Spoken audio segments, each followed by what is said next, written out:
wants to have, especially against a team like FwydChickn with a quite the dangerous roamer. It's not used just staying back there and just be an artillery. Rather, when I see though with the trade and the global pressure from the Loyi and the chip, we've seen the chip being able to be used more flexibly, but that kind of damage that the Loyi can bring to the fight. We'll have to see what FwydChickn will try and put up against that in the mid lane. Two frontliners from FwydChickn Alpha, they should ban the export here. Unless not just 8 I would do that, but that's an option. So what do you think? Second phase. Plan right here for FwydChickn is definitely to try and look more towards the EXP lane. Right, they have a chance to go for the flex actually if they really want to. And for Geek Fam, that mid lane presence, you know, we just saw the Sicilian, and a lot of people think it's actually really good. Bro, this is not what I want to check right now. It does, in theory, take some more time to ramp up, and we have talked endlessly about that early game priority, the early game aggression. Hello. On the control over the map in the early game. I deadass woke up 10 minutes ago.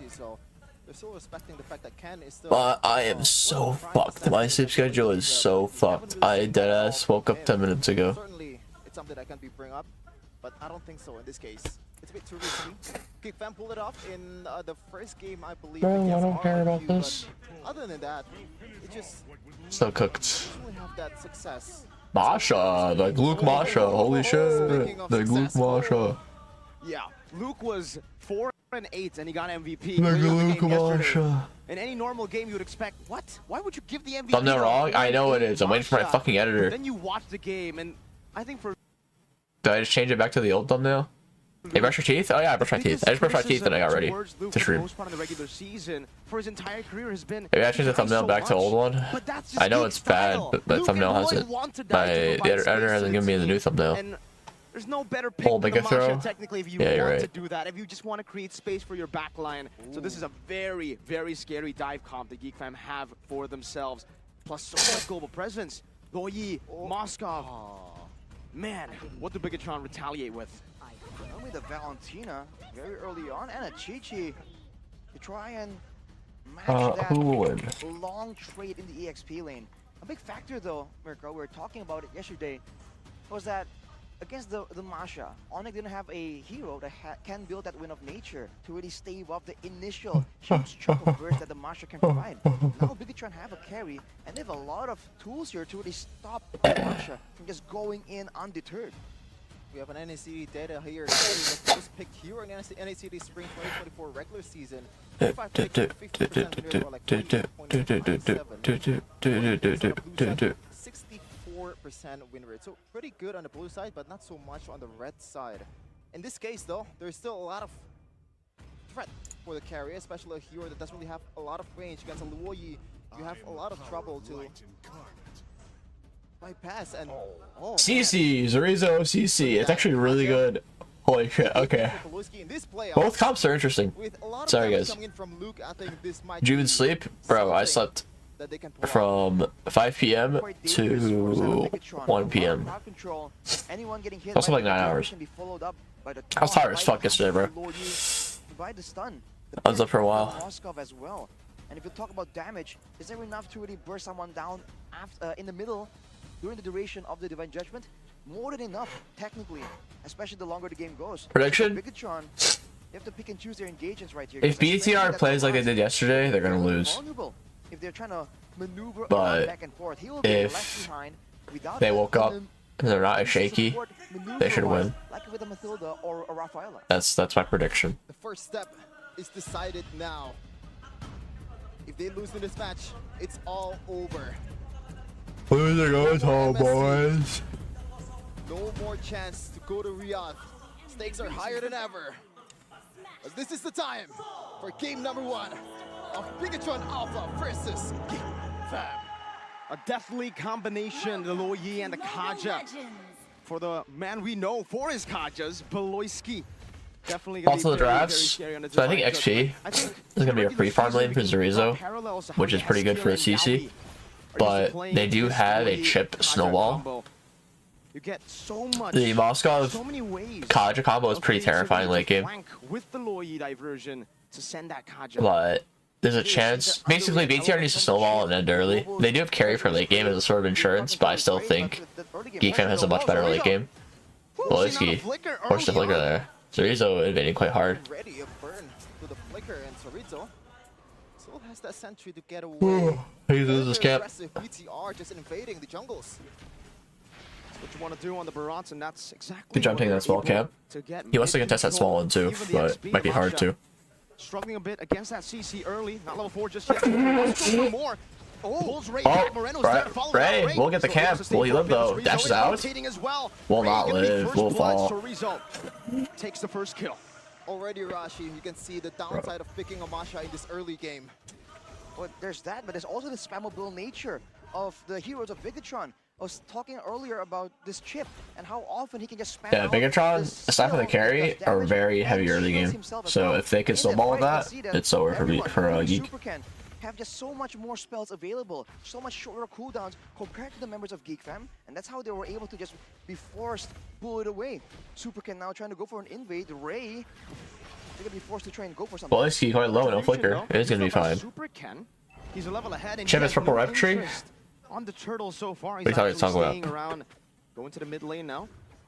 Does every team throw in Indonesia? Jeez, bro, that's crazy.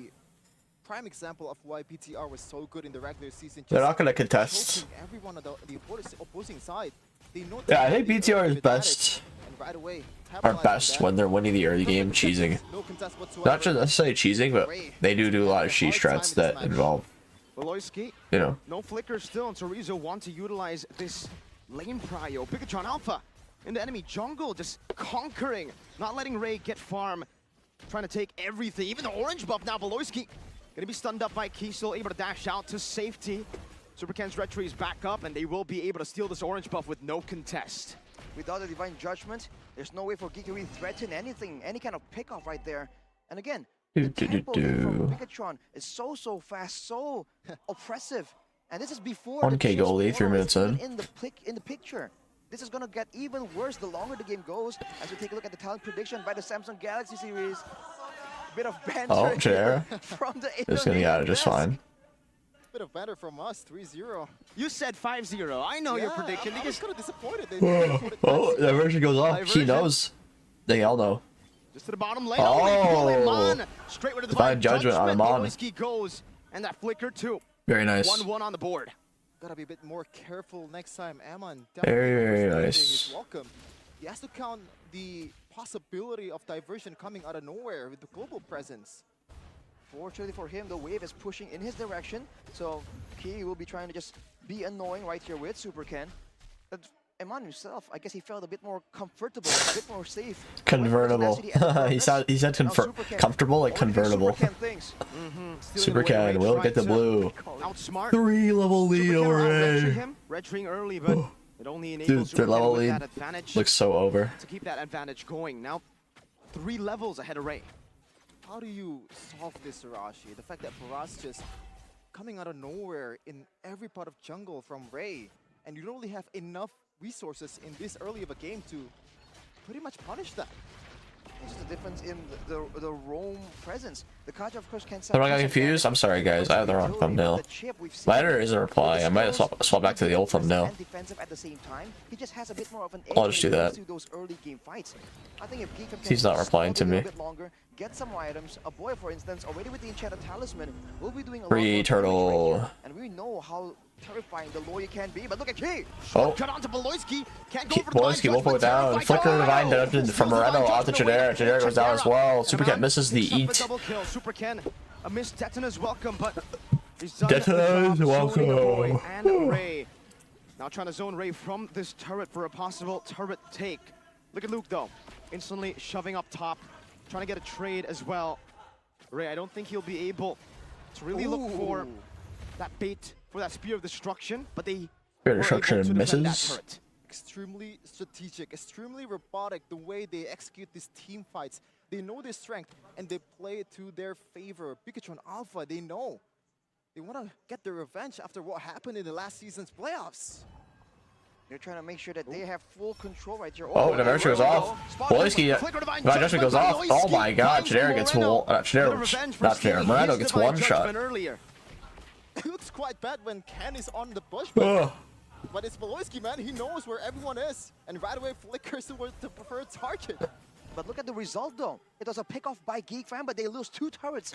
Yeah, I mean, it's okay. It's not like they're gonna stop those turrets from going down, so it's more about just finding a trade. Dude, my nose is so stuffy right now, chat.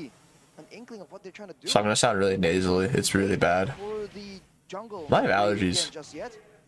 They're looking at towards the mid lane right here, and they're putting a lot of presence, a lot of emphasis in trying to protect Eman right here. This is where in the mid game, with some items, this carry can do a lot of damage. Key is just making sure that no diversion, crazy play will happen for now. Now they're just waiting for the power Oh, my nose, man. So stuffy. So far, he's just nowhere to be seen in every team fight. Oh, he hasn't died yet, but Eman, oh, that version goes off. Oh, 3-man stall. I don't know how this fight's going, man. It looks good for Geek. Can Luke get the kill on Key? Oh, but the Spirit Destruction won't get the kill. Wait, it's actually really good for Geek, though. That's crazy they made it a 2-for-2, despite how far behind they are. It's actually like a win. It's a win for Geek. Just making it an even trade is a win at this point in the game. That faithful bush as the diversion comes in. What do we call that bush? What do we call that bush, Mirko? The Kumar bush. The Kumar bush. Man, Key tried his best to try and follow up, to try and go for a knock-up to save Eman, but it just wasn't enough. But it's a great response from Bigatron to at least equalize. But the fact that they lost their gold laner puts Bigatron just a little bit in a setback. But considering the full control, doesn't matter. Genera not walking into a bush, but almost walking to his demise. Chorizo pulled down by Baloy. There's a gets pulled by Boys. Boyski, Divine Judgment. It's a big shutdown. Will fall. For a boy. You hear? Or call him back, bro. Call him back. It's not over. Finding a kill from the engage from Bigatron Alpha, but Arashi so far 3 objectives. We don't see this very often. 3 no contests from Geek Fam on the turret. I'm not gonna lie. I mean, can you blame I'm struggling to find the old thumbnail. They can still do the same exact thing continuously until Chadera starts ramping up in damage. At least my nose is opening up. Actually shred through Supercan. That's a very early winter truncheon from Moreno, though. Maybe an attempt at making a play. But for now, Bigatron, they have to be careful with the positioning and the formation, because the Supercan is in the front. Look at this, reading armor. My nose. Armor already. He can just stand there and tank up a lot of damage now. Supercan. Spotted out. Yep. I forgot. I thought they were taking the diversion, but it was the enemy's diversion. Kind of funny. Can never really tell. Boy still has that flicker. He did bait out the CC ult though. Yeah, 2 blade armors from Bigatron Alpha, trying to counter those basic attacks coming in from Geek Fam. And also, I believe Eman is on his way towards Wind of Nature. It's gonna be harder for Chadera and Luke, especially if you're gonna go all in on these heroes. More wall to bypass, more wall to be jumped on. Meanwhile, diversion. Oh, diversion. Plus conceal. Boyski misses the flicker. Oh, flickers out to safety. Now it's gonna be Key with the re-engage, but Ray stops him in his track. Key in really bad spot. Divine Judgment before he can get his ult off. Luke gets Moreno. Boyski 1 HP will live. Supercat 1 HP will fall. A bad trade for BTR. Geek Fam got 3. They're gonna go for the Lord probably after they all reset. just doing they're gonna lose their mid tower. He can't really do anything. He has no damage. Oh, never mind. They don't go for it. To be there when there's no follow-up whatsoever. It was looking quite okay with Ken being backed up by Eman, but unfortunately, Eman trying to hit over the wall with a short range on the carry. And of course, that winter truncheon from Moreno, expecting a play, trying to deny it, but almost like overthinking it, outplaying himself. Not going for Lord. They're just gonna wait, take their victory. That's fine. They're the ones pulling the trigger. They don't need to force it. Trying to initiate this Lord dance. Geek Fam, they spotted out though, and now this is the Lord dance that Geek Fam is just notorious for doing. Uh-oh. In the back, there's a flank by Key. Gets suppressed. The Divine Judgment goes off. Gets suppressed. 50-50. But Emma will get the Lord. How's this fight gonna go though? 5v4 for BTR. BTR. Ken and Zero have HP. Emma 1 HP. On the run. They're just getting back out and reset. BTR did get the Lord though, so pretty good for them. Oh, Supercan 1 HP. Has to give up. Back off, brother. The chase finds a tier 1 in the mid lane. The hardest part of playing against a Luo Yi, you gotta stay on your toes for those diversions plays out of nowhere. This is the tough part about Bigatron's composition right now. Earlier, they were able to just send Supercan in the front, let him tank everything, and let Key to be Key boy, bro said key boy. now with the Lords coming up, these objectives that can't be ignored, you're seeing that SuperCan has to stay near the Lord, and Key is the one face checking. But now look at that Geek Fam. Going on to Valoisky with a stun as well. No shortcut yet. A boy gets pulled back. Oh, no he goes off. Luke with the flank. Who can he get though? Will get SuperCan. 4v4 here, but Geek Fam have to back off. Marching down in the bottom lane. Still pretty good. They got one. Trying to get more value Since they're on the tower defense side. 3-item power spike for Chidera though. The fact that the Divine Judgment was available for Moreno and he wasn't able to use it says a lot, but now going for the turret still. Bigatron trying to push the aggression knowing that a boy won't be up, the main wave control tool. And now Valoisky's the one that gets pulled back by Divine Judgment. Key force flicker out. To stop that from happening. Chidera, Lord will not take the tower. Diversion. The Key is low. Is Key not paying attention? The diversion, but Iman still will be thunder. Iman 1 HP is gonna go down. So Zarizo. Moreno. Winter charge is not gonna matter though. You're dead, brother. Are they gonna end? Wait, they can end. They can end, chat. Oh man, what a play from Luke. No, they all tried recall because the top tower, but they're gonna keep going. They can capitalize this really easily. Okay, they can't end. They can't end. Never mind. If they had a bigger wave, they could definitely end. Chat, guess who's living up to their name? Beat Bigathrow out. Bigathrow betas. The fact that there's no flank potential, there's no pickoff. Bigathrow betas, chat. And the fact that they have a Loyi and a Moskov, that is a lot of damage. Let's take a look at the replay presented by official Hey, thumbnail. I changed it back to my old thumbnail because my editor isn't replying to me. But it's a roamer. Kind of annoying, but whatever. Man, he wasn't hit at all here. It's all residual damage from Chidera, and there comes the flank. We talked about flanking being a big portion of the success here. For Bigatron, they're the ones being flanked instead. And having a carry, having Eman there, matching up against Luke on the Masha. We're seeing again that this Masha is so oppressive. Really has one BOD. We'll have to see if he really has the other. He went for the Malefic Roar even. He's trying to shred down everyone. It's not just the squishies, man. Even the tankier members like SuperCan were deleted earlier. Powerful Mai. Yep. Two big items. For sure. Massive items. Massive. Ogani would say intense items. Oh, it's a weird word to use. Intense items. Okay, right now, a trouble from Bigatron Alpha's composition, especially, I think one of the most underrated part of Moskov is the fact that that penetration from the basic attack, that it's not really offered from Eman. He's like a one-target hero as a carry, and you get man-to-man by Mai? Like, what are you supposed to do at a time?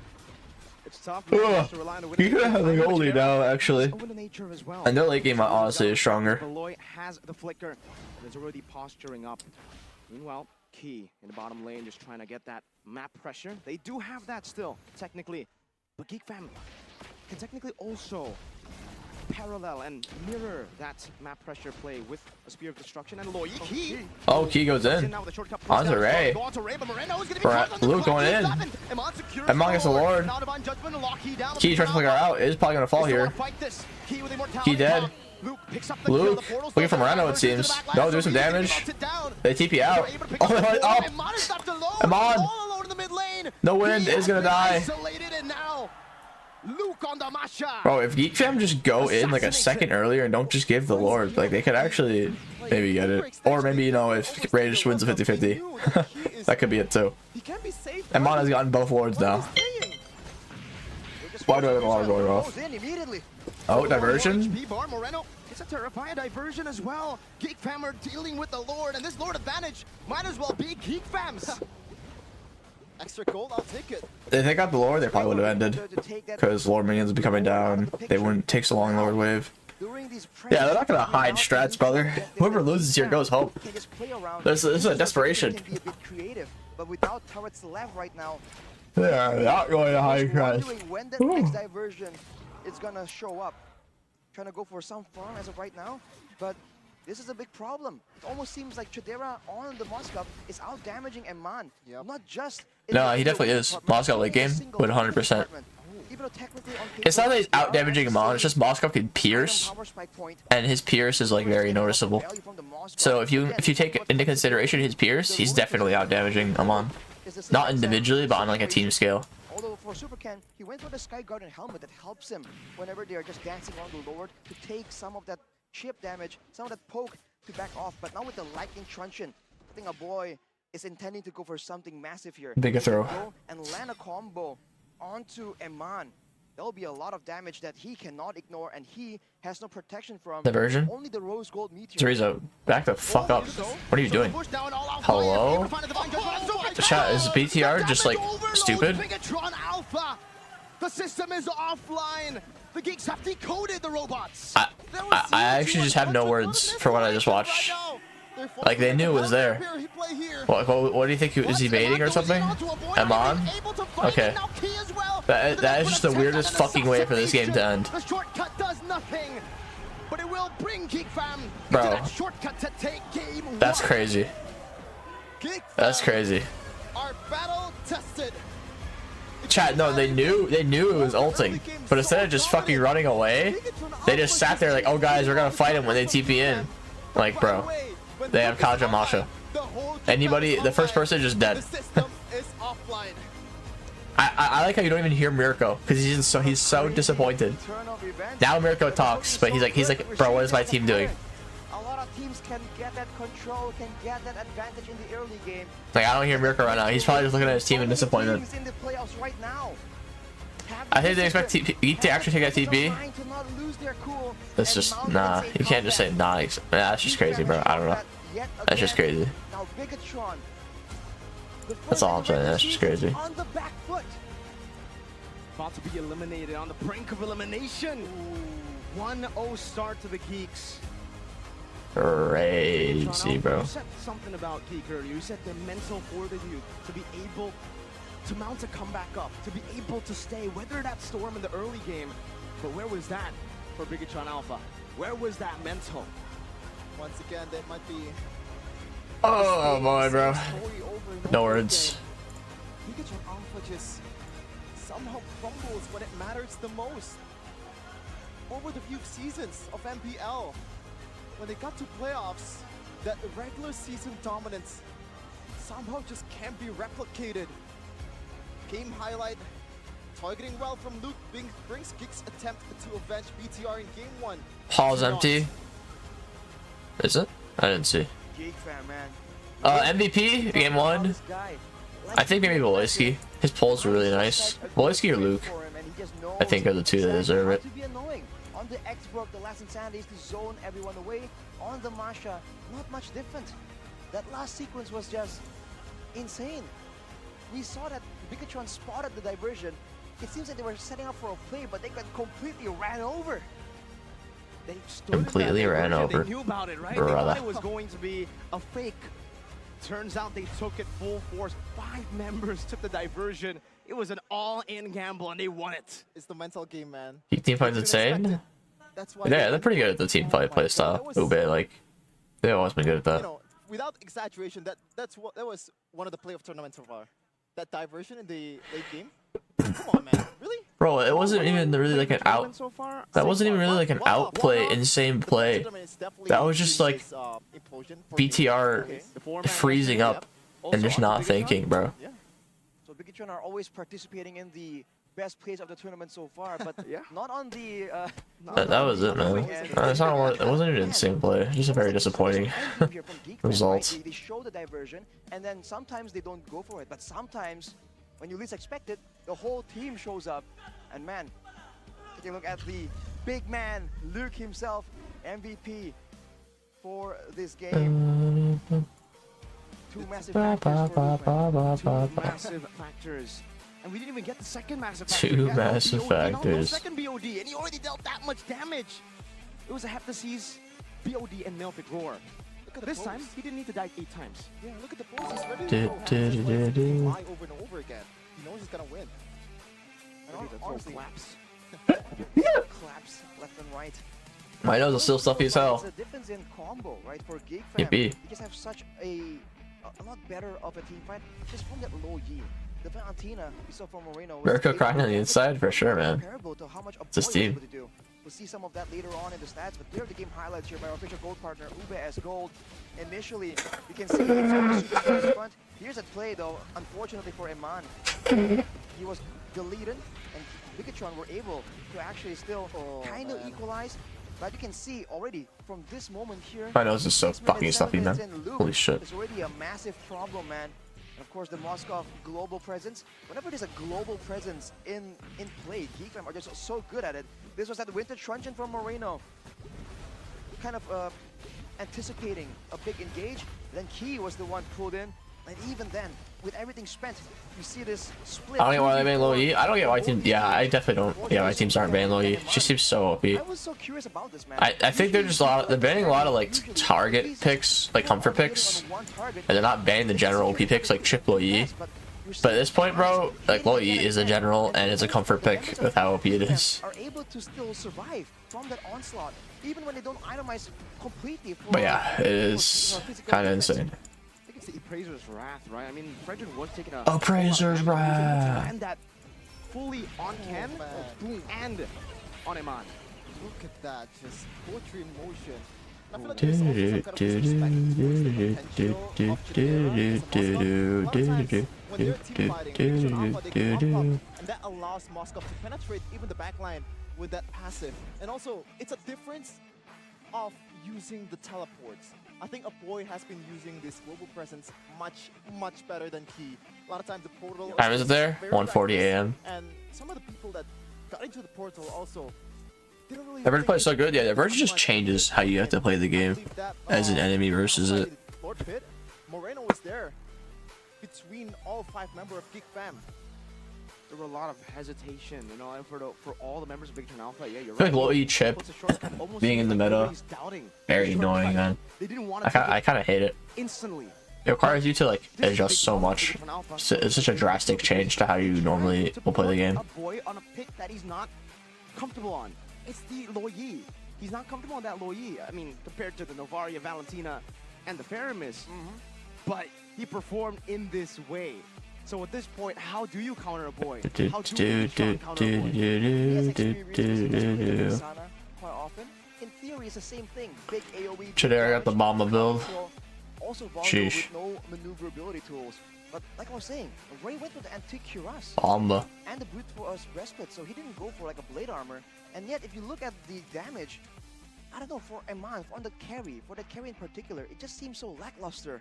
And maybe that's because of the threats, right? He's just forced to deal with Luke, he's forced to deal with Chidera and Beloyski. Every one of them are just waiting around, trying to find an opportunity to just dash onto him and take him out. Looking at the post. What's for breakfast? Do I have anything? I might order food. It's honestly like, I feel so groggy. I don't want to cook something. The maneuverability, we talked about this. I think I probably will just like order food. They just don't really have a way to keep chasing, to force Geek Fam to a fight. Whereas for Geek Fam, you saw that there are some moments where Bigatron were like, okay, time to bail. And Luke just ran in. Beloyski finds a way to go in. As for what I'll order, I think I'll wait till after next game, because then by the time food gets here, if it's a 3-0 or if it's a, like 3-1, it'll be here during that like break time frame. I want to wait for them. What I like the most about Geek Fam is the fact that they're not really under pressure when they are down. As I said earlier, battle tested, they have this leadership that's led by Beloy, and they know they can win with it in that composition. The trust towards each other, the trust of them still having a chance even though they are down 4 objectives in the first 4. That was like something else. The fact that you are losing in all the places and somehow still managed to get the W in the end is something We own this. Right?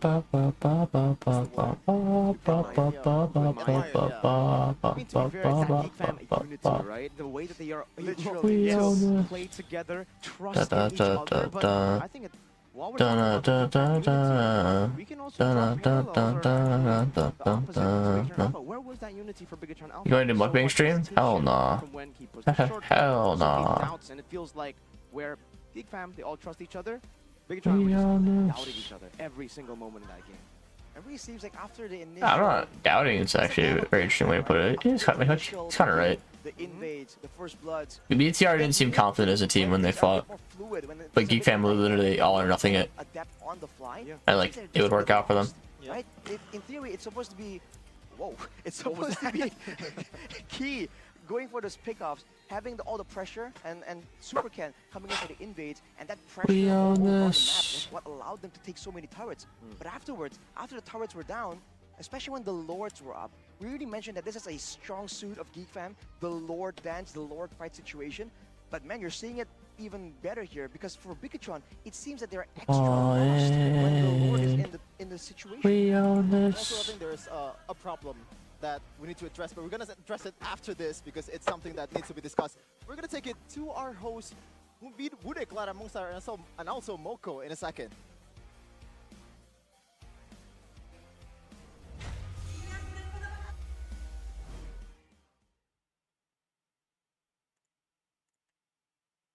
Terjadi, namun pada akhirnya kemenangan. Alright, break time. Dan kalau kita melihat bahwa di MPL ini sendiri dari pick-pickan itu sangat menarik. Mereka bisa dibilang punya versatile hero yang sangat tinggi. Dari segi drafting phase-nya, kedua tim benar-benar harus menunjukkan yang terbaik dengan hero yang mereka miliki. Dan Monica, hari ini kita akan terhubung juga dengan sahabat kita yang nan jauh di sana. Kalau kemarin udah ada dari Filipina, lalu ada North America juga, Kamboja. Sekarang kita mau terhubung sama siapa nih Monica? Dan RSGPH ada Light. Oke, dan langsung saja kita akan ngobrol-ngobrol bersama satu roamer. Yang bisa dibilang punya banyak sekali title. Mari kita sambut bersama-sama, inilah dia Light dari RSG Philippines. Hello Light, how are you? I'm fine. Just practicing. Oh, it's Light. Right now. Light. Practicing, but I miss your long hair, Light. Yeah. I miss it too. That's the time when I won championship. So I think I have to get back my long haircut. Ini menarik ya. Kita tahu Light rambutnya panjang. Kali ini skin barunya Light. Tapi dia juga katanya kangen. Dan menarik pastinya Light. How do you see MPL ID this season? For me, MPL ID is exciting. I really want to join soon in MPL ID, so I hope I get a chance to play in Indonesia. Oh, he's openly saying he wants to join. You know what, chat? I'm gonna bet you that he's like not supposed to say anything. Of course. And Light, we want to show. Kind of telling you, honestly, chat, he probably isn't supposed to say anything. Because this is something that really matter for the MPL teams all around. He definitely reading a script, bro. I don't know if you're supposed to talk about joining MPL ID like that. Especially, maybe it's probably for next season, but like still. And ini adalah probably isn't supposed to be. Kalau kita sadari di setiap region itu, kalau ngepicknya di Indonesia aja nih tendensinya untuk ngepick jungler hero di first pick pada saat regular season tuh sebanyak 57 kali. Sedangkan di Philippines, lalu ada Malaysia, lalu juga di NSCT, itu mereka fokusnya ke roam hero for the first pick. So in other regions, we got roamer for the first pick. The priority is roamer hero, your hero. Yeah. But in Indonesia, I think it's different. I think MPL Indonesia And they mentioned Raw. prioritizing the tank jungles so they can secure good early games. Any type of top 4 region? Dude, not any fucking more. Old meta like picking roamer first and first pick. Okay, my editor finally sent me the thumbnail, chat. We have the thumbnail. Wow, jadi katanya memang untuk first pick kalau Philippines dan Indonesia supaya bisa mungkin unggul di early game-nya ya, Bude? Iya, dengan tank jungler dan di region lain terlihat berbeda. But you see that Indonesia and Philippines are quite similar with the tank jungler. But what is the biggest difference between Indonesian playstyle and Filipinos playstyle? Bro, I mean, when you ask every single Filipino guest about the difference between PH and IDs, it gets kind of old. Also play the same except MPL IDs, yeah, still on the micro side, unlike Philippines focus on macros, objectives. That's just a nice way to put it, bro. We get it. And no, you think it does better. We get it. Kita pernah bahas sebelumnya ini. No need to sugarcoat it. We get it, you know. Mengatakan bahwa Indonesia tuh fokusnya ke mikronya. Namun kalau di Philippines, mereka lebih fokus dengan makronya, dengan objektifnya, dengan turretnya, pergerakan as a team. Yes. Yes, but Light, your ex-teammate on RSGPH, it's Eman. He's playing right now. Well, ex-teammate Arad, what about him? Playing while playing on the Not that guy, you know. This season? Of course, for me, Eman helped me a lot in macros on the team. So him transferring to another team is hard because I need to adjust my playstyle and also my teammate. Yeah, so I miss Eman. Wah, jadi Light katanya rindu ya sama Eman, apalagi untuk bermain bareng. Karena memang kalau di MPLPH biasanya Eman ini support untuk bisa mendapatkan. Alright, I fixed the thumbnail. I woke up 2 live streams. Yeah, the shorts live stream. You don't have to watch it there. I just have it there because why How not? do you see Eman in MPL ID? Of course, for the playstyle and then the potential, because he just changed the teams right now in BTR. Probably compared to in RSGPH. How do you see him? I think he's still improving, adjusting well with his teammates. In fact, his first season, then if I'm gonna kill you. I'm gonna kill you. I'm gonna kill you. I'd probably go. we also get the MC Okay, because I'm gonna just we didn't fuck have my the friends. chance to, we had the chance to get it, but Why is it so we loud? failed, Holy so shit. It's him now do his best. And Just I flag hope Chris. He secures the MSC slot. Jadi katanya memang Eman kayaknya sedang beradaptasi juga dengan permainan di sini dan berharap tim Eman bisa. Obviously, the stream also going through shorts. That definitely works. Yeah, that's the whole point. People scrolling through shorts. But Light, you're watching the performance. Oh yeah, I'm gonna order some food. While he's in the. I haven't ordered food in like a week, so how do you yippee. see Eman as a jungler? Could you compare like Eman with Kyrie on Onyx? How I see Eman as a jungler, if he As a transfers- gold laner, I of mean, course. sorry. Kyrie as a jungler. so Taco Bell, the- bro. I don't want to. I mean, like I don't I mind. think. I don't order that often. So like, Yeah. I don't want to order junk food, but if there's nothing else open, like I will order it. He helps the team to and But there's no way Popeyes is open right now. The fuck? here in Philippines, so BTR also getting something from Eman. Bro, Popeyes is open right now? I'm just happy that Eman. That's fucking crazy. Popeyes is open right now. Wow, jadi memang memberikan impact juga ya. Kalau mungkin Kyrie memberikan impact sebagai jungler di Onyx, kalau Light mungkin merasakan Eman juga memberikan impact yang baik juga ya untuk Bigetron as a gold player. Okay. Oh. Betul, dan dia happy banget dengan permainan dari Eman. But do you have anything to say I guess to like your Popeyes. best friends Eman here? Because Why right they now, interviewing Zia? the That's Pokemon crazy, team bro. that, not as good as we know.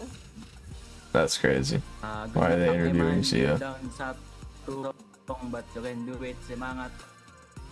Semangat. Do your best always. I know you will. So sweet sekali. You're the best always. Thank you very much, Light. I know I want a meal. Do you have anything to say for Indonesian fans around here?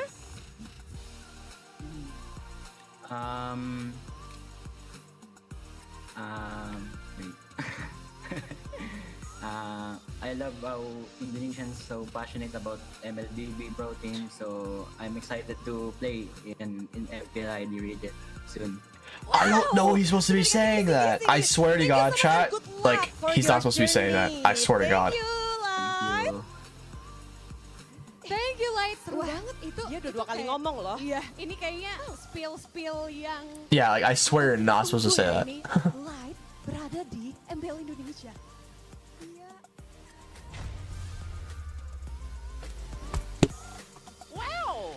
Thank you, Clara, and Wow. interview with our Seems select. There's a scripted. possibility of him joining Bro, all like the PH players that can't Arashi, are you interested? like make it to top 2 PH are just gonna go to Indonesia because better odds there and they get paid more. It is what it is, you No know. reason for them. It could be cool, it could be bad. No It all reason for them depends. not to I don't think leave. It's a guaranteed outcome, whatever you do right now. You know, especially with the season being so competitive, I feel like even, especially the Indonesian players are gonna be like, all right, bro, step up, step up. Okay. And right now, Bigetron needs to step up because if they lose game number 2, it's pretty much almost a death sentence, you know. Yeah. There's Scripted probably. First sweep from 2-0 to 3-2. It's really I don't know. But I want to ask you a question, Arashi, about this Masha. I don't know about that. Because we've seen a lot of signature pick being banned in the first phase. Do you think this Masha is worthy of first phase ban? Promos is there available right now? Man. I feel like at this point it has to be. Unless they find some kind of solution for it. I feel like the idea was that they want to go and snowball, right? They want to like kind of keep the side lanes under control. They try to control everything and make sure it doesn't get to the late game, right? Because the monster. Light trolling. Dude, there's no way you're supposed to spill it that much that early. Like, I don't think you're supposed to at all.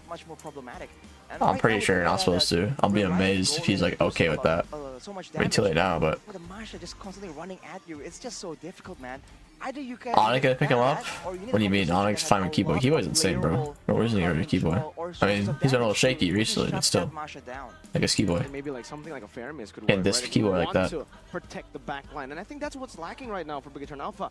Seems like they kind of lack their own vision. They don't know what they're going to do with their composition. Chip wants to dive, but Iman wants to kite back. Sometimes in these fights as well, Supercan and Iman want to go for the enemy team, and then the rest try to kite back with Moreno, right? Yep. At this point, especially with the Masha, I think you need to understand when to leave your players behind, when to sacrifice, when to be like, nah, I'm gonna do my own thing and leave him behind. There's not going to be any disconnection if you use Samsung Galaxy S24 series. Oh, of course. Win the game with the new Samsung Galaxy S24 series. The series boasts epic gaming performance, powered by the Snapdragon 8 Gen 3 processor designed specifically for Galaxy, and say goodbye to lags, Rashi.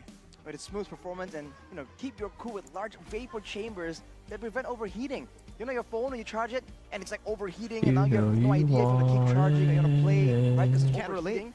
Can't relate, man, Samsung. Those vapor chambers prevent any kind of overheating and elevates your gaming skills like a pro gamer so you can dominate the battlefield. And what's more is that it also features a Galaxy AI. They cannot translate. We've been highlighting it again and again.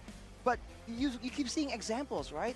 Especially with Mobile Legends going so much more international. You're seeing a lot more people from a different language background. So you can use that AI and, you know, practice your communication skills, man. Or like Mirko, you can get your rhythm.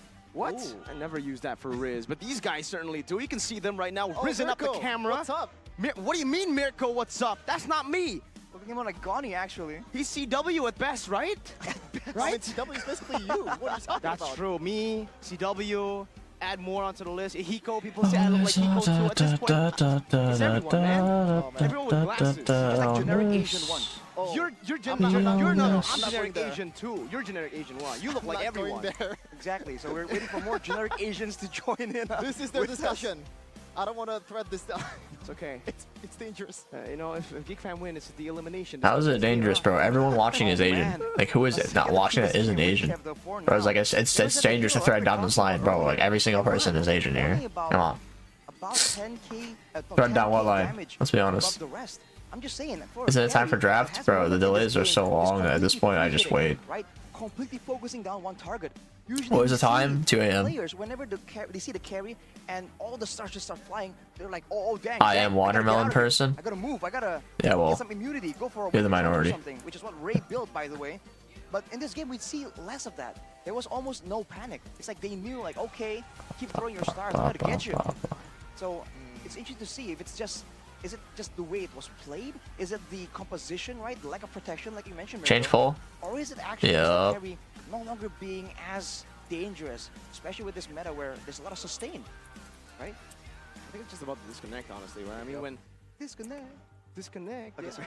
But Ray, with the Appraiser's Wrath, he was able to sustain back up. But also, if you guys paid attention to that skirmish where we thought at least one member was going down. You know, when a carry targets one member, it's usually done. Usually that one guy gets picked off. The thing is, they were going back and forth. They were spacing when Iman was going for the attack. So he wasn't actually getting all these passives procced onto Ray. He was getting it on to the other member next to him. I forgot who it was. I think it might be a boy. But yeah, it was just back and forth. Shit. He wasn't able to get these constant passive procs. Oh, draft did start, but they're just not showing it. Has something to do with that global presence. I believe it's already been banned. Maybe if you want to just Yeet fam. Global presence from Moscow, from Chip, from Louis. Bigotron can play quote-unquote normally with Geek Fam and kind of win out on the team fights in the middle game and also in the late game. We'll have to wait and see. And I'm really curious to see like what kind of strategies we can see here. Here's the drafting phase officially presented by our official tournament smartphone, Samsung Galaxy S24 series. And already the Moscow falling again in the hands of Geek Fam. But the Lo Yi, now in the hands of Vikatron, not a foolproof solution, but now a massive advantage in the maneuverability. If you thought that in the early game, Bigatron were outmaneuvering Geek Fam, they're gonna do so even You were more wrong if you assumed that Bigatron are outmaneuvering Geek Fam. You were wrong. I think if you wanna deal with the Luo Yi, you have to have some kind of durability and also counter engage potential. And I'm thinking something like, what? Faramis? Maybe, and there's no Valentina as well from Bigatron Alpha unless they play Rome, but it's still gonna be the Pasha. Maya making an appearance once again in this playoffs. Wow, this Masha just seems to be that much prior. You know, we saw that a lot of people were banning the X-Borg against Luke. Maybe it's the Masha all along, unless Bigatron wants to literally fight the fire of the Masha with fire with the X-Borg. Gets that away immediately though. Bigatron will not let that slide. Looks like for Geek Fam, the answer to how they can sustain is, we'll just use Luke as the sacrifice. Yeah. As long as he can force Bigatron Alpha back, our backline will be good to go. This Moskov thrives in the chaos of these chaotic team fights. Geek Fam the chaotic? You mean the chaotic? The main way right now is a pure front to back. Yeah, I don't know. It's a pure chaos. It's pure chaos. It's a brawl, literally a brawl. Almost seems like for Geek Fam, if they can get the fight moving forward, if they're always the ones aggressing, they do really well, right? But when we see Geek Fam, if they go back and forth, by the way, if they're just kiting back and forth, that can work as well for Geek Fam. I don't think I see Geek Fam do really well when they're the ones completely just steamroll, right? That is an approach that we haven't seen so far. But with the X-Borg and the Paquito ban away, there is certainly some kind of concern for that backline. From the looks of it, it might be the Vexana, if you think about it, with the Novaria and the Novaria mainly ban away already. So the Masha has already been picked from Luke. I want to ask you a question, Arashu. Like, so obviously Masha is a problem for any backline that Bigatron Alpha is picking, but what do you think a goaltender that countered Masha the most? Like, it's not really threatened that much against a Masha. Or is there no one? Oh man, I think that's a question better fitted for Mirko, a gold lane player who was playing the game during the age of Masha. Yeah, the solution is not from the gold lane itself, just from the teammates that's trying to kite or like peel. Weigh in on this, Mirko. When the Masha was in the meta in Rome, and when I was playing gold lane up against Masha, I opted not to play gold lane. That's how unfun it is, right? Yep, that's kind of how it is. That's fun. Jungle is so boring, but when a Masha's on the other side, hey, give me Fred, give me Berhat, give me Baksha. It's all good. It's so true. Masha was so terrifying to play versus. The Faramis was left open. We were talking about how the Faramis. Okay, so Geek with Luke's Masha once more. Boyski. No Valentina to counter it. Last pick still needed for Boyski, I assume. Arlots. Haven't seen many Arlots, bro. Haven't seen many Arlots at all. Oh, Geek Fam have such a scary draft right now. Could it be a Minotaur though? If time is a river, card control, sustain as well. The upward in Zatan for some maneuverability. Okay, wait, Esmeralda. That's one of the heroes we have not seen many of. Right, Chefin? Yeah, in lane, yeah, but there's really no peel, I guess, provided by the Masha. I feel like it would be better if they went for a Ruby instead. Oh, it's banned by them. Okay. I guess the Aura technically can have crowd control, Barat and Loyi too. When it comes to a full-on damage output match though, it's looking more even, but this Natan just hasn't been working as well as this Moskov again and again. There's a chance that, like how Don was doing on the Esmeralda, the backline can be just zoned away, so far away from the main fight that Bigatron can get a huge advantage. That's a big if though. We own this. Kaja carry was the thing, but now Kaja Moskov has been absolutely devastated. Now we turn it around. We were talking about how Boy has been placed on a hero that he's not comfortable with. I would say the same for Moreno. Moreno and a Boy, very similar players. They like to get their hands on these carry picks, and Novaria, the Valentina. They like to touch these carries. Even the Sicilian we saw yesterday, but when you put him on a pick like the Lo Yi, someone that's not really mobile, someone that has a very one-dimensional way. Imagine every import team loses. he's going to have to rely on the creative ultimates. And at least back in the regular season, we didn't see Moreno do that. Yep, and still the same game plan for Geek Fam, overloading the Natan with the damage, with the engage coming in from Polowski and Luke. Let's see though if it's gonna come to fruition here in game number 2. Game that's gonna decide the momentum. Geek same draft. Yeah. Basic Curry. Let's see in the land of dawn for game 2 of Geek Fam versus BTR. All right, ladies and gentlemen, off the bat, as always, keep your eyes on that mid lane with the Arlet and the Loyi. There's a lot of kill potential. Might just result in something of a first blood. Looking at the clear speed though, still age old. It's so funny that we've seen so many developments. Zia can't go ISF because he's Canadian. I'm sad right now. Zia cannot go ISF because he's Canadian. Only can be North American. Already, so Rizzo is very, very aggressive with this Esmeralda. Something that being provided, but this is gonna be XP laner. It's kind of scary though this time around, right? The mid control, not the best for Bigatron. Alpha gets pulled back, has that skill 1. Wow. Is able to buy quite a bit of time to distract Ray. Again, a ticking time bomb, Arashi. This time for both. They have an Natan on Bigatron Alpha, but Geek Fam, they have a solution here in Luke. What do you think what's gonna happen in the late game? It's gonna go there. In the late game, he has a fall NA. Well, it's supposed to be like a US, not necessarily North America, but like US. I would think so too, but I guess it doesn't. They want only US citizens or papers. I think green card counts too. And right now, for Bigatron, it's the same issue. There's no real kiting potential, so they're kind of doubling down on the attempt of just managing, just competing in damage output. And in theory, the Natan can outdamage the Moskov, especially with the true damage component later on with the Starlium, but we'll have to wait and see. Ooh. Whoa. Already very aggressive in the bottom lane. Ray, though, might be punishing. Yup, good taunt on the knockup as well. Jadera should be able to find a Spear of Misery, and he gets it right. Spear of Misery, is that what it's called? Interesting.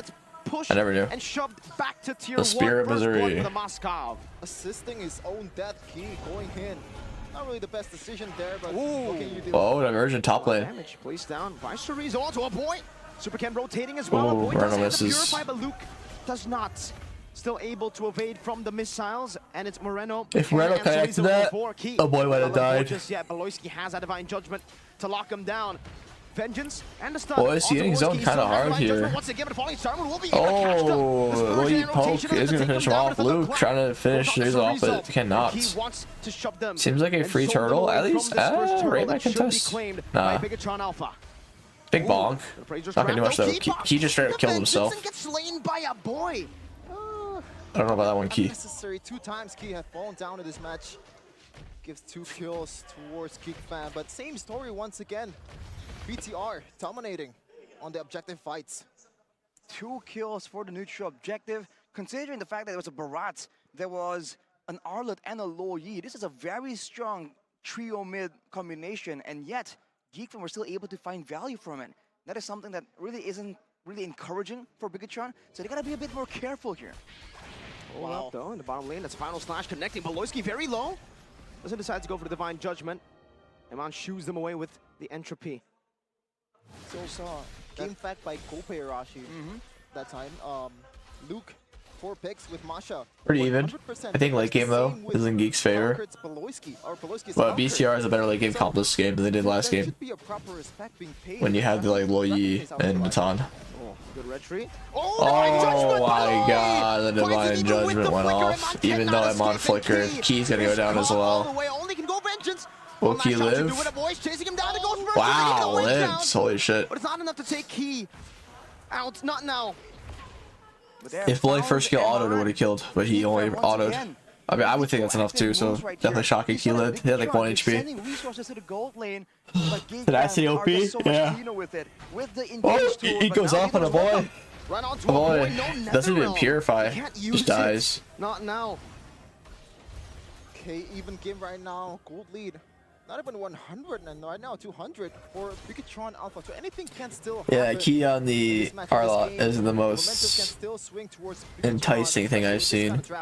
If Eman gets the peel that he needs, the safety that he needs, he might be able to carry Bigatron Alpha to victory. See the scouting here from Geek Fam, just so much better.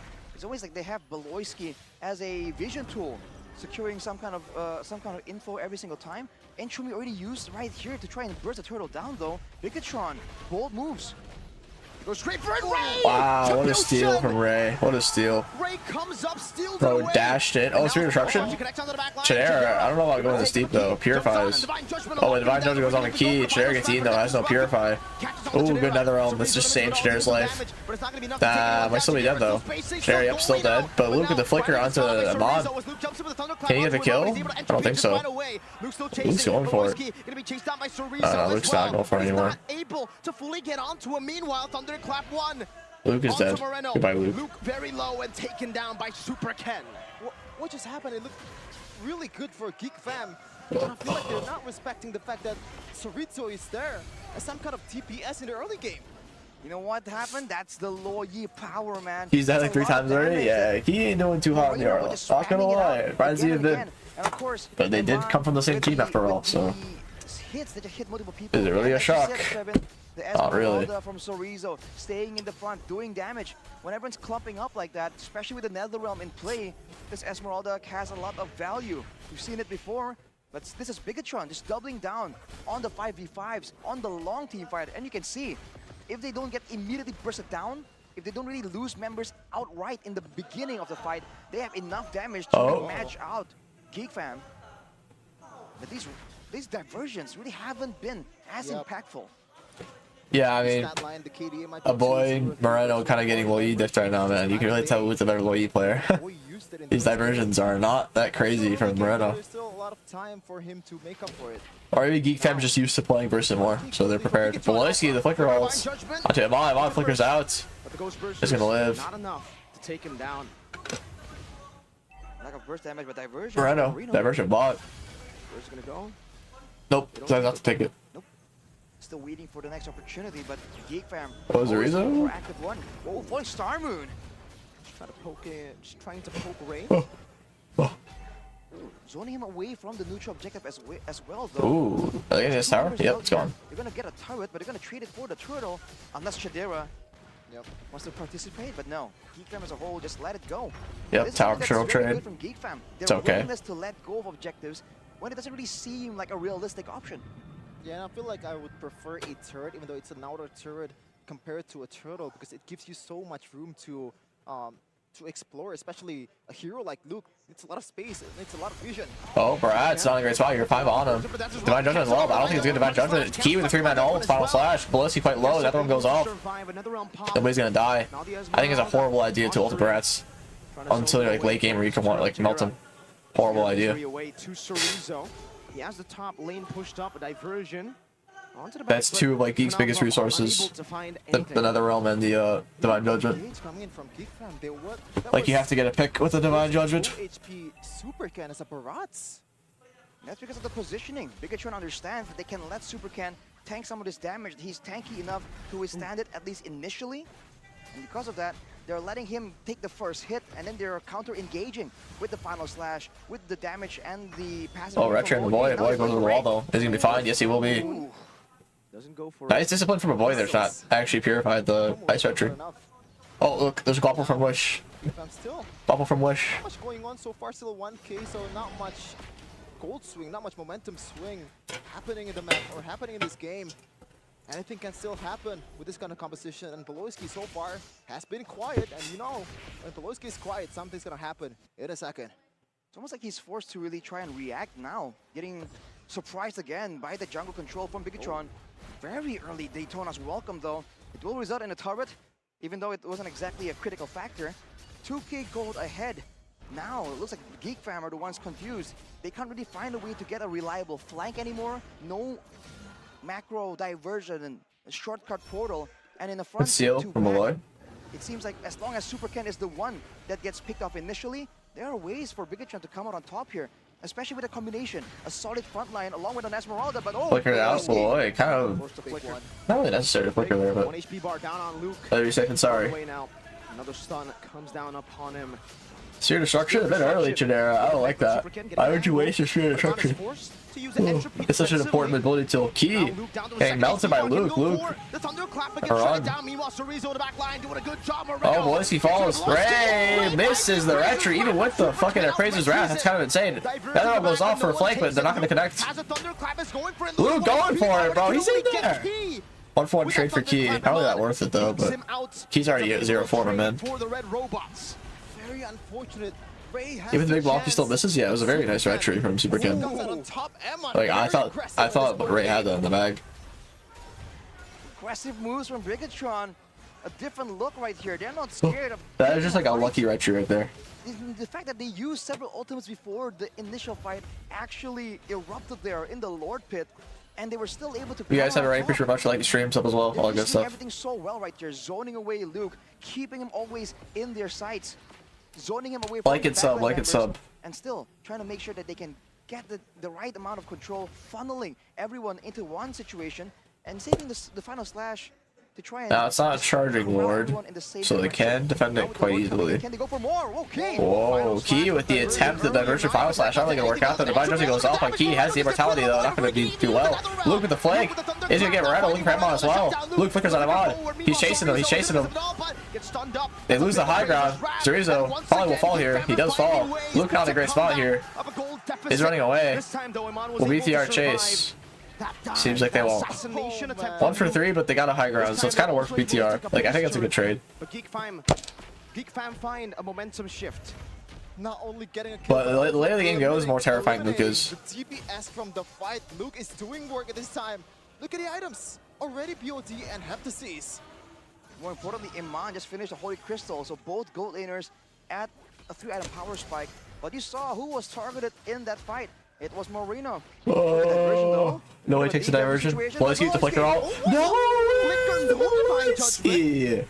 No way, Beloyski. Divine Judgment on the Key. Key is going to die. Luke trying to go in. Gets eaten by Daytona Blanco. Rhino Key, SuperKen head out. Chidera going crazy. Even though our boy completely whiffs, Geek Fam just has a better late game call. Like they have a Masha. Moskov. Like late game, you're just fucked. How are you gonna? No frontline is going to tank either of those DPS outputs. No, like no matter frontline will be enough to tank a Masha and a Moskov worth of damage. Was going for that thunderclap. You can see it. Luke is like a hound, bro. He's a fiend. He wants it back. He's like, fetch me their souls and fucking go chases them to the ends of the earth. Sequence. It is on the side of the map where the Lord will be spawning. It is actually crazy though that Luke has made this Masha work so well. Like he's actually people might think that you just run it down, but like knowing when to run it down is pretty important. You can't just run it down over and over and over. Teams will expect that counter you. He's doing very well. Like the fact that they confidently pick it too early, crazy. It seems Bigatron Alpha are unaware of this Lord take. What is BTR doing, bro? Get it? They sneak it under Bigatron Alpha. What is Bigger Throw Beta doing? As well, and no one takes it. Bro. I don't know what happened with Bigatron. When the mid game comes, when the late game comes, somehow they lose all their advantages. Season 11 all over again. Yeah, it's gone. This is not the regular season Bigger Throw we saw. It's not the regular season Bigger Throw. So many nicknames back in season 11. PTSD for me, man. Bigger choke, bigger throw, so many names. Hey, Bigger flop. This might be your fault too, man. You predicted Bigger flop. It's the new one, bro. I thought it was gonna be a mere bless.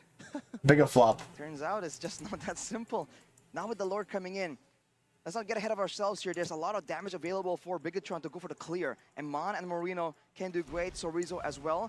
I think it all comes down to if they can deny Beloyski making a play. He's looking for it right now. It's bigger flop, brother. Flicker, Divine Judgment. Oh, Divine Judgment Flicker.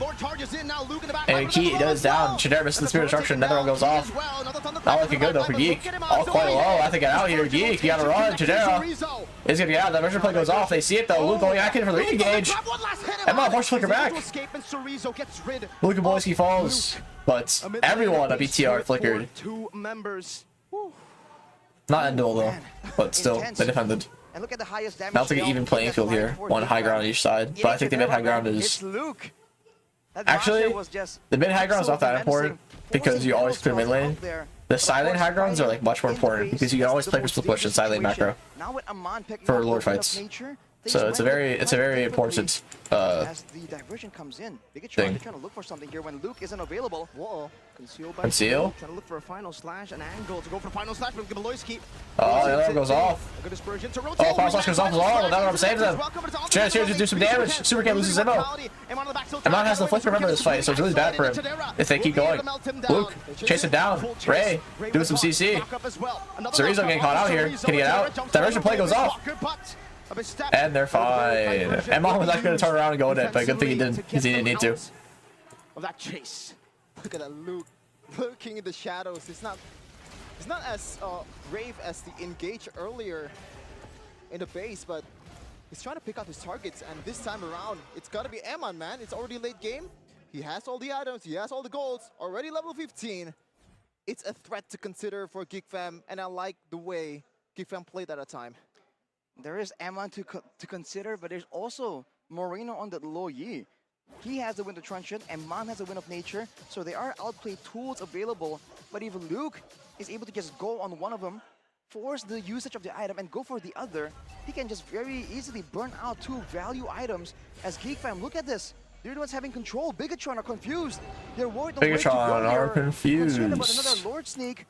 They should try and set up a trap or something, because they have to try and make a play. A trap for these balls. And fight Geek Fam at their own game. This is where Geek Fam likes to be, the 5v5.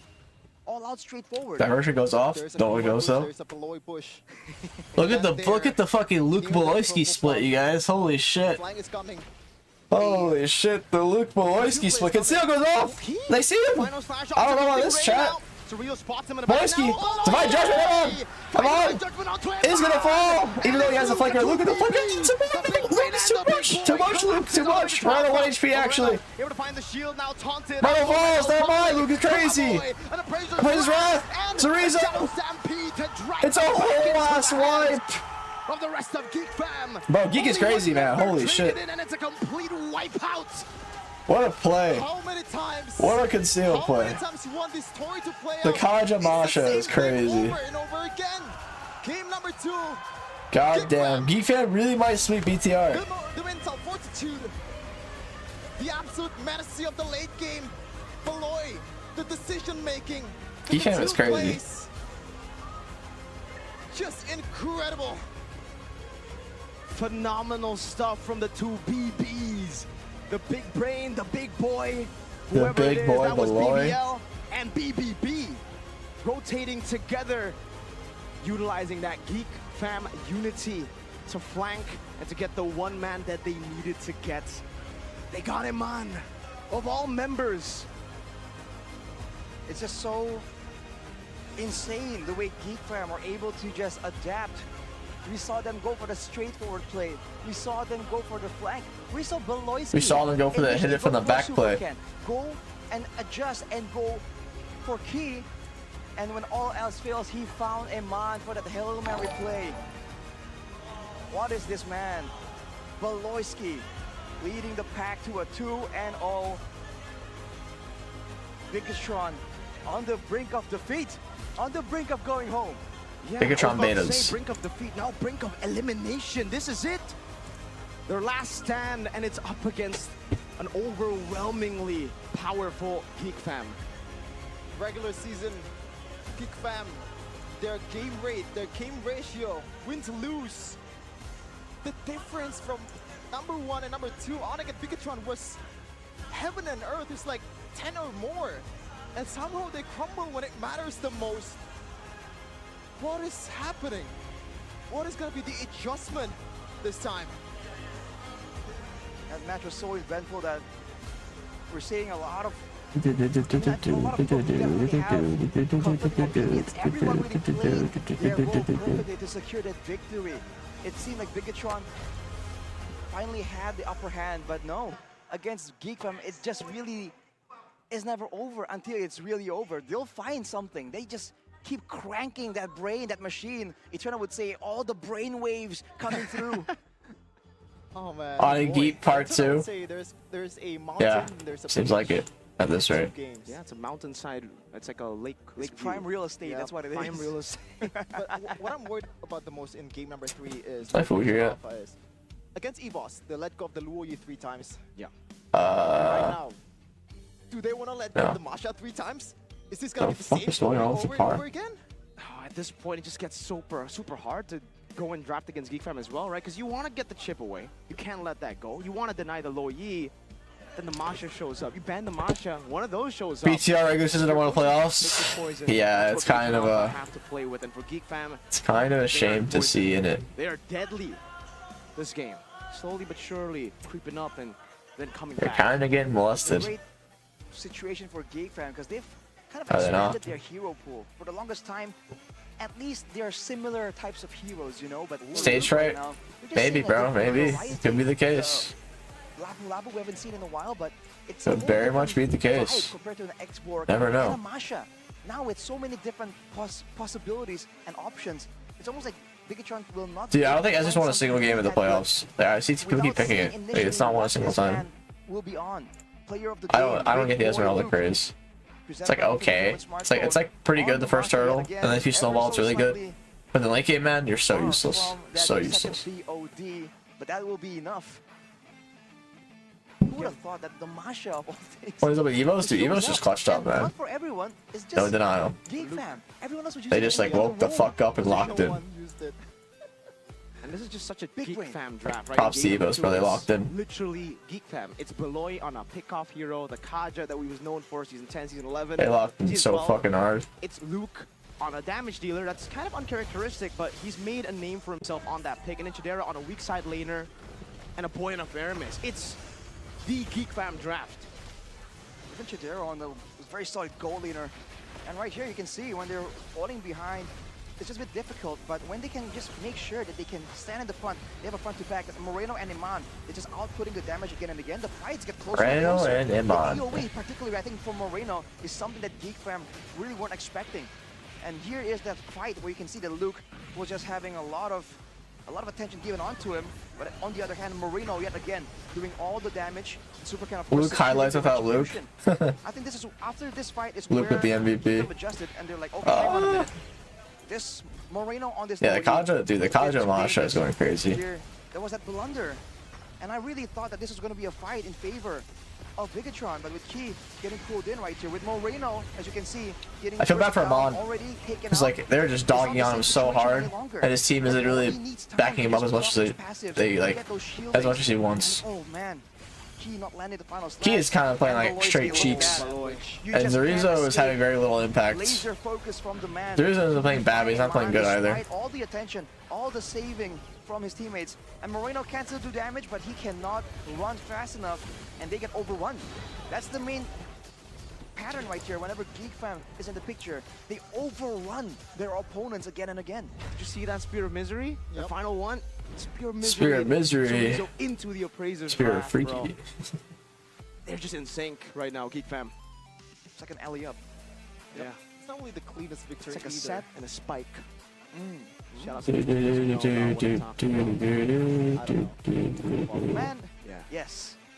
That's a very. Big throw beta. I mean, the movie just came out, you know, that movie, so. Get with the program, Chefin. You speak Japanese, man. Hi. It seems I am surrounded by people who are fluent in Japanese. Japanese, small difference.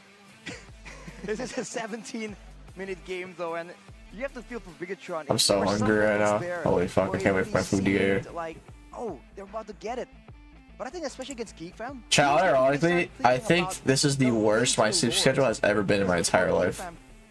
I am going to sleep at 5 and 6 p.m., waking up at midnight. The big lord, right? The game-changing lord. Like, it is absurdly bad.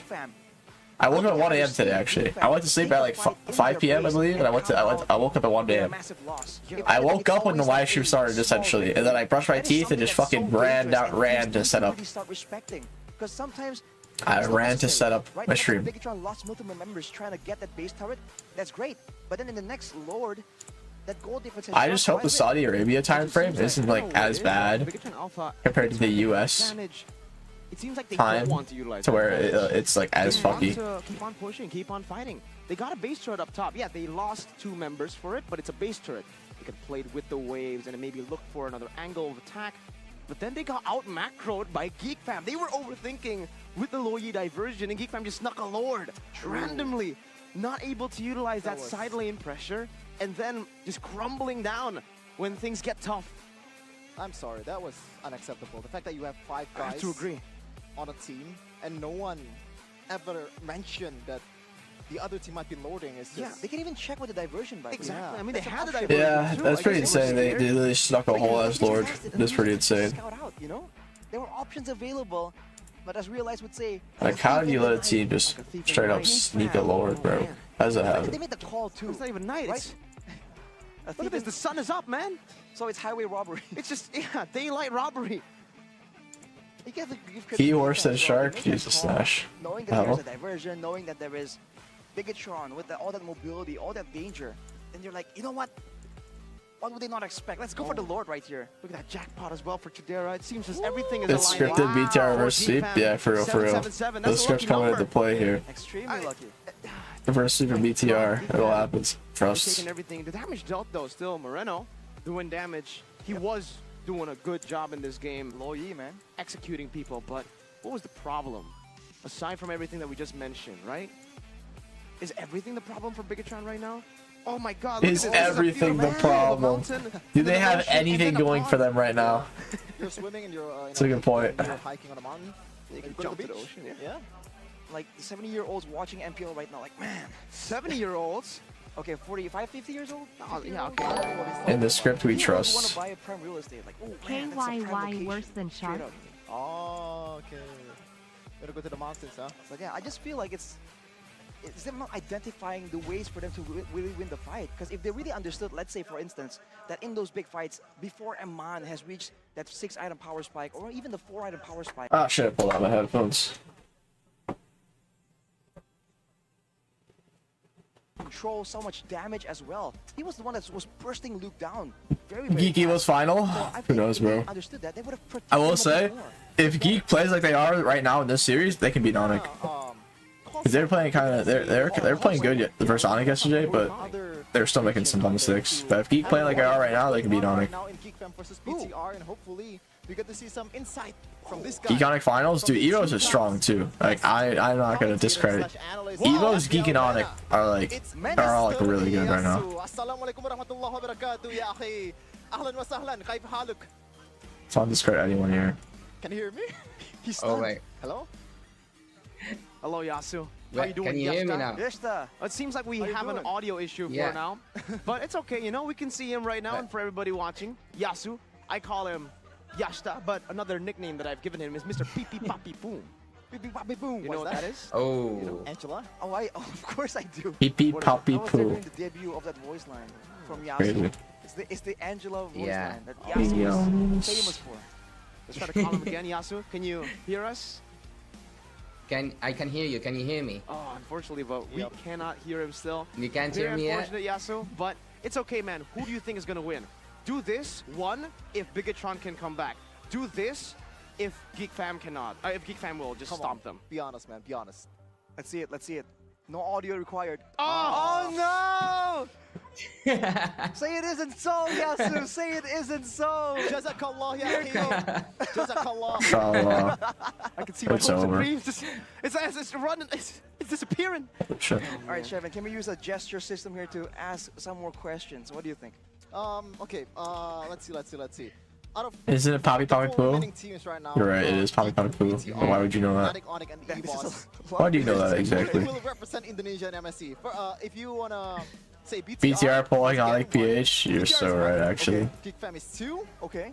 Fnatic, Onyx is 3. Actually so true. And EVOS is 4. Both They're pulling Onyx PH right now. It's over. 3, it's Fnatic, Fnatic, Onyx. Onyx. Okay. Okay. What's the other one? Oh, this is insane. Oh, he's thinking. Can you say it again? It's loading. I got it. BTR Nice. 1, EVOS 4. Oh. 2, EVOS 4. Hello? Is there Oh. more or? Hey, don't Yeah, rush yeah, it. yeah, Don't let yeah, it yeah. click. All right, so it's a 4, he says Um, Evo. So he thinks Evos and Fnatic. Oh, two! Oh, 2! Geek Fam!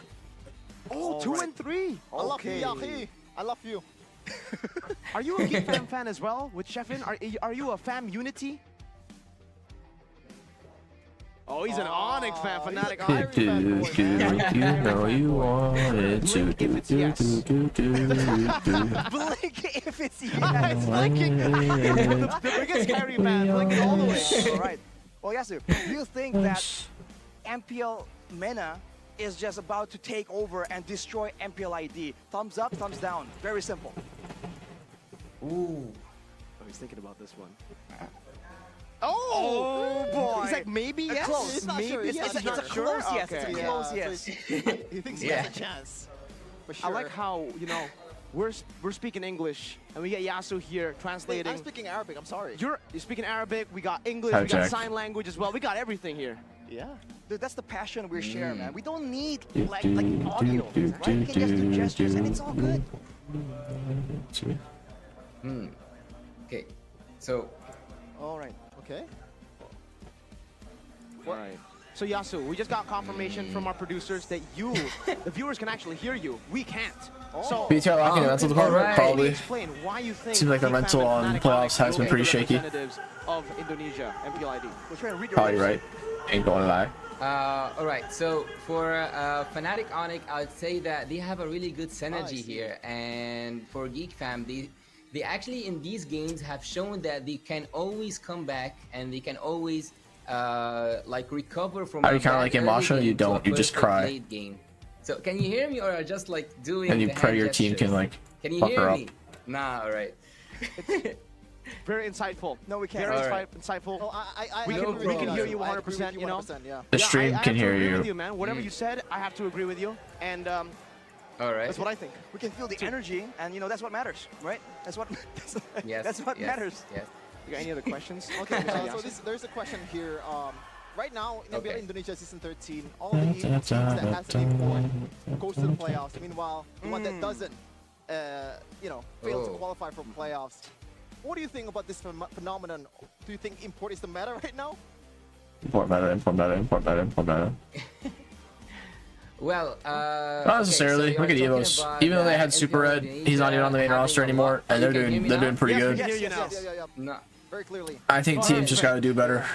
Okay. I think importing Filipino Okay, so you were coaches and talking about analysts is the play, and not teams necessarily that players. are not like fully Indonesian, right? Yeah. Yes. Okay, so I would say that this is actually not a big issue, or not like I think that I would point out, since the professional scene right now have a lot in common when it comes to communication. I think that most of the players can speak English, and some players from other regions with some teams, especially I would talk about Fnatic Onyx. Speaking of Kyrie having all his teammates from Indonesia, he can yet find his way to communicate with them.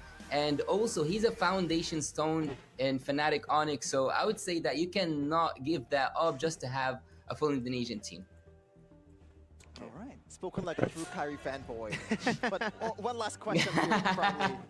So, Geek Fam has won 2-0 right now. Do you think it will stay to 3-0, or do you think Kitron Alpha will put up a fight in this game number 3, or maybe possibly getting a reverse sweep onto Geek Fam? Well, I would like to apologize first for Mirko before I say what I want to say. Oh wow. It's okay, man. You know, I've accepted it yesterday. It's okay. I've accepted it yesterday. That's crazy. But look, Bro lost faith yesterday. Bigatron can really pull off a really good and a solid early game, but when it comes to late game, they cannot finish. Basically, when it comes to late game, they just. When it comes to the previous That's what happens late game. Bigatron had a really I'll put it simple for you game, guys. but they finished up early, and if you continue to do that, it's gonna be 3-0, unfortunately for you and for Bigatron fans, for Geek Fam. No, I think for Bigatron Alpha, this pattern might be my pattern, you know? Yep. It's the perfect pattern for a relationship. Oh. What? Mirko? You start first. No curses today? Yeah. Don't worry, I'm cursing them No today. curses today? It seems I'm cursing them. Yeah, so I predicted 3-0. They're about to get 3-0'd. What the Sigma? Geekatron fans out there, if you wanna have someone to blame, What the Sigma? players, blame this guy. It's This Mirko's is the fault. It's not evil JP's villain. fault. It's Mirko's fault, man. Yep. What the Sigma? We got JP, we got Mirko. It's okay. Liquid Echo and Falcon TP will win MSC. We'll use our powers. Always trying to get the last save. I like what you're doing right now. I like what you're doing. So is there a question that you guys want to ask? Maybe one last question to Yasu, or or maybe it's me who asks him. I think you can go for it. Okay. So that's the. Wait a second. Which one am I gonna pick? Just choosing his question. Yeah. Okay. What are your thoughts on the competitiveness of MPL Indonesia compared to MPL MENA, especially I'll use the restroom for the game starts. Chat. Right back. Final week determine who would qualify for the playoffs. It was crazy for MPL Indonesia. What about MENA? Oh. Well, I think that you guys did your research, huh? Well, for MPL Indonesia, it's definitely considered as one of the foundation stones, and it's always a region that the developing regions from around the world look up to. You guys are on your 13th season, while MENA is on its 5th season. So statistically speaking, you are more than 2 times experienced than us. And yes, currently MENA is getting better and getting more and more better, and hopefully one day we'll be at the same level, maybe even better. That's what I meant by maybe and even yes, as the MPL Indonesia competitive level. Well, quick prediction then. Who's going to win MPL MENA? Just one team before we end this interview. Oh my god, you put me on the spot here. I think that a lot of people will like hate me for it, but speaking of what's happening currently, I would say R8. Oh, that's a team with defender. Okay. So thank you so much, Yasu. Jazakallah. Oh no, don't curse R8. R8 will win. No, we're not gonna do that. We're not gonna do that. He did it. It's Miracle's Oh fault. yeah, thank you so much for your time. We appreciate your insight and also your appearance here in MPL Indonesia. Hope we can see you again in the future in MPL Indonesia Season 14 maybe. So we're gonna go back to our broadcast to see the drafting phase for game number 3. Once again, Jazakallah for Yasu. See you, man. Shukran. Wayaka. Shukran. Pipi Papi Boom. That should have been the last line. But we're back in the drafts. Wow. Shall we see a Pipi Papi Boom this game? Shall we see an Angela this game? Angeloy? An Angeloy? Never mind. Whoa, very different already. Chip, let go! Big China going back. Oh man. But still, there's still a... Oh, Moskov is actually picked by BTR. Yeah. I think that's one of the X factor we don't really mention enough in the first and second game. The fact that Chidera just pretty much can penetrate from the front line to the back line with ease. And now, Eman has the opportunity to do so and replicate that. We did say that the Moskov is just so much more flexible, so much more dynamic, especially in the hands of intelligent goal winners like Chidera and Eman. So we have to see, the trade-off was that chip for sure. So now for Bigatron, it seems like they're trying to match it with speed, right? They have the Baksha, they have the Moskov, Spear of Destruction. So technically they can kind of do cross-map plays as well, but they have to be careful because we saw how Beloyski can be so crafty with his chip, just making sure that he avoids disadvantageous fights and always getting the right kind of fights for those portal plays. Entering second banning phase, once again, export. Something that has been banned consistently in the second phase, because like when you're going with a 2 frontliner that has a beefy HP, you don't want to play against that. And it just seems like Bigatron Alpha hate this Xborg. Out of all the games they've played, even against EVOs, if you count the 4 EVOs games, and then now the 2 Geek games that they have played, Xborg's been banned out in every single one of those games. Very interesting. We've seen this Baksha also rise up in popularity.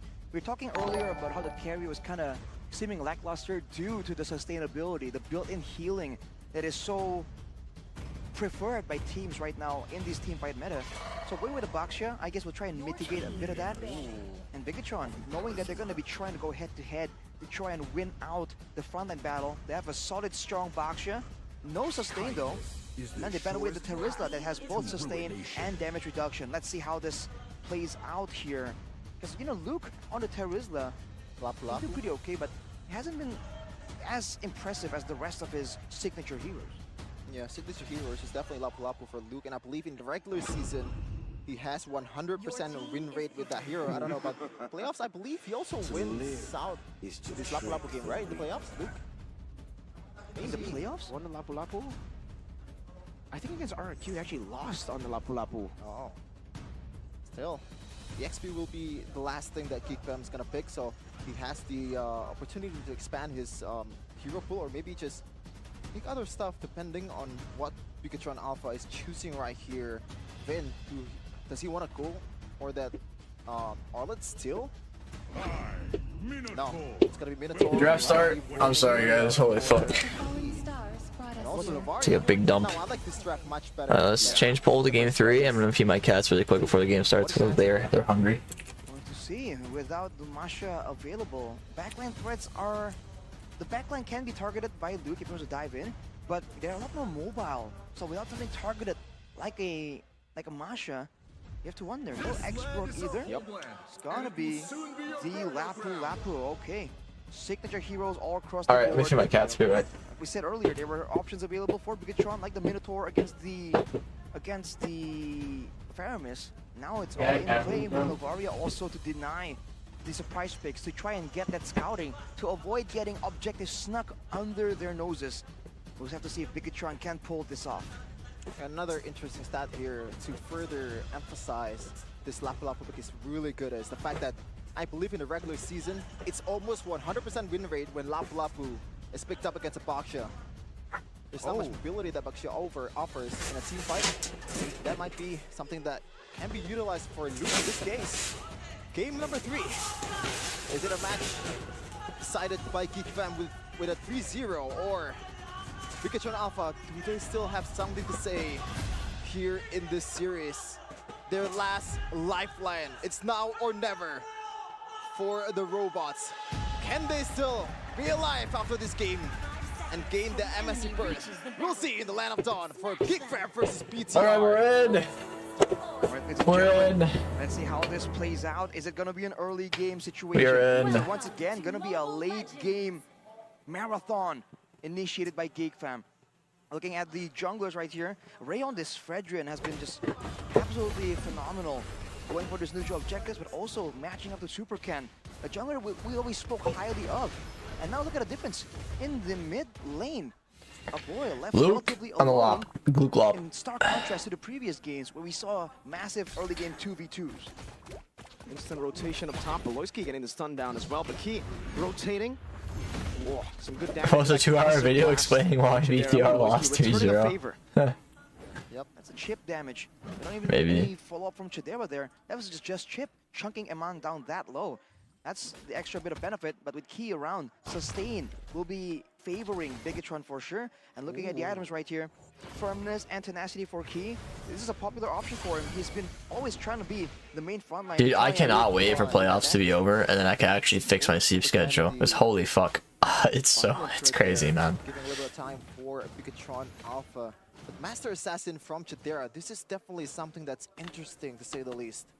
Trying to secure a strong lane against Eman. Holland gets Moskov? Opting for tenacity. Not necessarily. Moskov can win like every early game hero, because he can just trade and push them away. I think if you Blazing Duet though, at level 4, you'll win the fight for sure. Here 1v1. Stronger laning phase. No, the first Colin can definitely poke out Moskov. No. But see, like, that is how Moskov will trade every single time. And he will never go in otherwise. So if Moskov has BMI to where he takes that Spirit Misery, gets knocked back, then goes in, he can maybe win. Zorizo is making a big mistake here. Alright. Zorizo immediately has the flicker. Forcing the flicker out already. Oh, what a retry. What a retry. They did it way too early. Moreno used his Astral Sphere way too early. They tried timing it and did not do enough damage. Way too early. What is he looking for a flank play here? Interesting. With that advantage though, Geek will be just continuing with the game plan. They know that looking for a flank play on Zorizo because they know he has no flicker. Boyski flickered, bro! Boyski just flickered, trying to kill Zorizo, and they failed. They're not gonna show it though. It's not on camera though, Boyski. It's okay, Boyski. They don't know. The stream doesn't know. I know, but the stream doesn't know. I know Boyski, but the stream doesn't know. It's okay. Let's see though. Maybe the second objective fight will be different this time. Both junglers just trading blows You talk about the sustain difference, but look at the bottom side, Sorizo. Oh, what the fuck is going on here? Oh, okay, goodbye, Zorizo. Holy shit, Zorizo just got touched, like, without consent. Media flicker from Luke, good flicker. But is not able to punish him. Luke just recalls on him as he flickers out to safety. No response from Bigatron at all. Losing, remember, not really getting that benefit that they want. And now in the gold, they really see the rotations coming in. FwydChickn, are you okay? Possible dive situation. I'm down there. Just wants to go for a few of those turret shots to get that gold. Shoot away by the Spear of Misery. Setting up for the next neutral objective battle. Already, right? The way they use the global presence from Chip. Come on, 3-0 these fuckers. Bigatron Alpha seems like they cannot utilize that properly compared to Geek Fam, and over again, it's always a value portal or value diversion from Boys. Alright, that's the play for Sorizo to try and get some sustain up. That sustain difference between Luke and Sorizo is really showing here. We'll keep seeing Sorizo low and low, ever so close to half HP. And now with the turtle coming up, Key walks into a trap. Key, hold back here. Flickers out, it's not gonna matter, he's gonna fall. And just like that, Luke No praise fire though for Luke. Luke taking low though. Taking some big damage too. Boy, going for some damage. Might be not a great idea. The seams now with an Astrosphere connecting. Okay, but they won't contest the seams. We'll still be able to. Honestly, I feel like they could have contested. Because SuperKinn's still has ult. But I guess not. Of what happened game number 1 and game number 2. This I don't know why I'm not using Sphere Destruction. Maybe he just doesn't plan on using it. I feel like it's dumb to just waste it. They're much more battle tests that they have. Well, I guess he threw it before they got turtle. They probably got turtle right away. I guess. Now, what's gonna be the solution here when you go to the mid game for BTR? I wake up to this. Yep. There's a bit of a weird situation. Zorizo. Flicker. Tower's just gone, and then they go back top, brother. And it's only used up to go and get that turret in the bottom lane. There you go. A massive hold advantage that Geek Fam hold. Chidera coming back. Just too easy. Every time the pole popped up, it's always towards the. I think Zorizo and Key always getting gapped. Zorizo for sure. Every single game has been getting gapped out of his mind. And Key, Key's just been playing bad. Obviously, yeah, gapped, but he's also just been playing bad. Zorizo's been playing bad, but he's just getting gapped. Push away. And now you can see that the total usage. But Keys has just been playing bad, and he's getting gapped. And you're seeing Bigatron just confused on how to react to this. It's always a quick portal play, and everyone goes. I double check Marco predictions. BTR to be geek, bro. I'm not gonna lie. This this playoffs did not go the way I expected. I thought Aura would be up here by now. I thought Aura wouldn't get groups, but they did. And then Evos is like way up there. I don't think anybody was expecting Evos to make it as far as they have right now. Nobody was. I don't think any prediction went that far. Because Evos was literally bottom of the ladder. Nobody expected it. Like they're on an insane run right now. Like I hope Evos makes it to MSC. They're on such a good run right now. Use that sustain and poke to try and get like Evos is locked the fuck in. Yeah, I don't think so far Key has used his minions even once against Sorizo. Another 5-man gang into Goodbye, the bottom lane. Zorizo. Sorizo goes for a desperate. There's just nothing Zorizo can do. Like actually nothing versus like Chip monstrosity.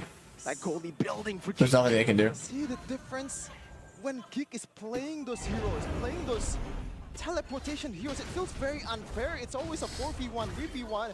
But if it's BTR, Zorizo is not having a fun game. Purify from Ron. Spear of Misery to disengage from Chidera's blazing duet and look around the turtle. SuperKickn taking half HP, has that regen and pops the puissance as well. Still level 10 though, equal to Ray. Man up top, gotta go for the clear. They're bullying Zorizo at this point? Oh yeah, for sure. It's like, fuck, it's rough for Zorizo right now. Chidera with only one item. Spirit Destruction is gonna miss. Oh no, never mind, it hits the turtle. Are they gonna go for it? Nope. SuperKickn, nice victory. Nice ass victory, SuperKickn. The jump twice. Small victory, 2.4k for Geek Fam. Still dominating in terms of objective. My food is here, by the way, but I'll wait till after this game to get it. There's a time where SuperKickn said when he gets that box, yeah, it's a done deal. It's a done deal. We'll have to see if he can deliver right now as FwydChickn again threatens. Will they defend the top tower? Nope. Or they will defend it. They will not get it, I should say. He's taking some damage as SuperKickn goes for a fight.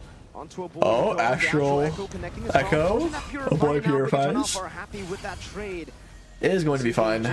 Puissance as well for the movement speed. The kiting game is always on point for Geek Fam. Every time Bigatron, they're forced to chase with a Minotaur, which is definitely not ideal. in this case.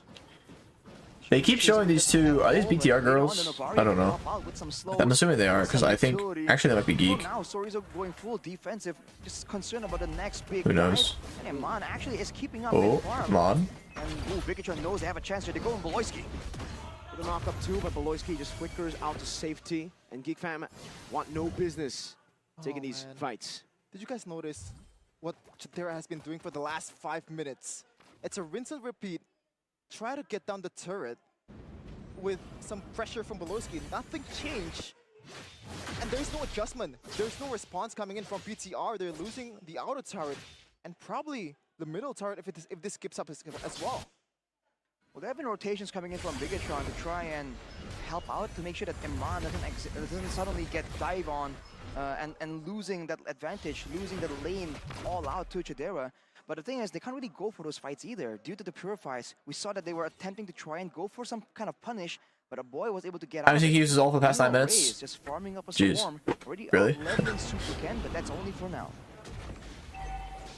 Now, the load is coming up. Might be the chance for the dad. Oh, goodbye, Zuriza. He has to flick over the wall. Yep. Still gonna go for it? Holy shit. Yeah, it'd be amazing if you still go for it. Go and commit on that. It's a flicker burnt out. Lord's up, bro. Zuriza, Beloyski now. Gonna be caught in the shield. Beloyski on a great spot here. Uses the ult. Doesn't even find the other one goes off as well. Placing duet. Luke immediately flicker on Amon. Not even got a chance or okay. Key Amon down. Super Ken down. Dude, this game's over. This game's over, chat. 0-6. Wow. It is 0-6 right now.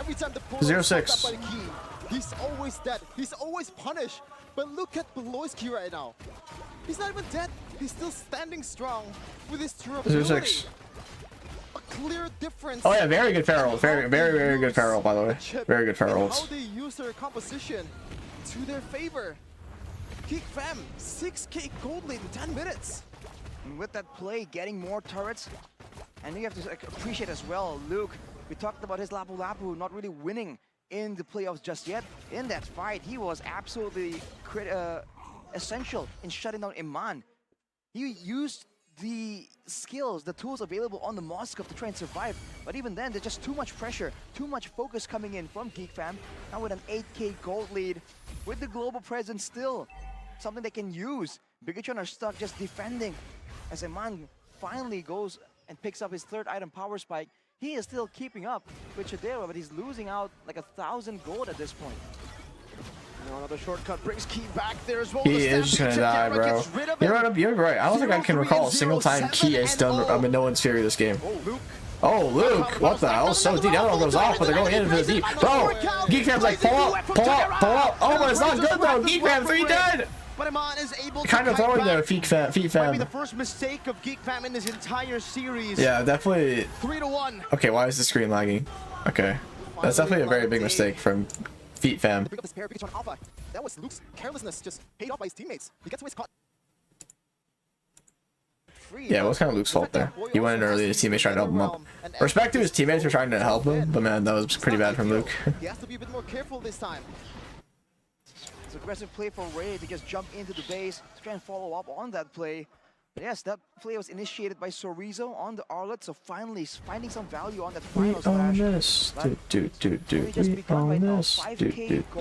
We own this. Everyone, particularly Luke, 1,500 gold ahead as the Hunter strike and went straight for the Molotov for that sustain and the Blade Armor to ensure that Iman can't really get a free time, easy time to just keep hitting in the middle of those big team fights. What is even Key's gonna do at this time? Every time he's trying to do the... What can he do, bro? The Minion's Fury, it's always defensively. So he just slashed him in? Oh, okay. So I guess I should have just left him for dead. I didn't know he got slashed in. I just thought he died straight up. At all. He's bursted down at this point.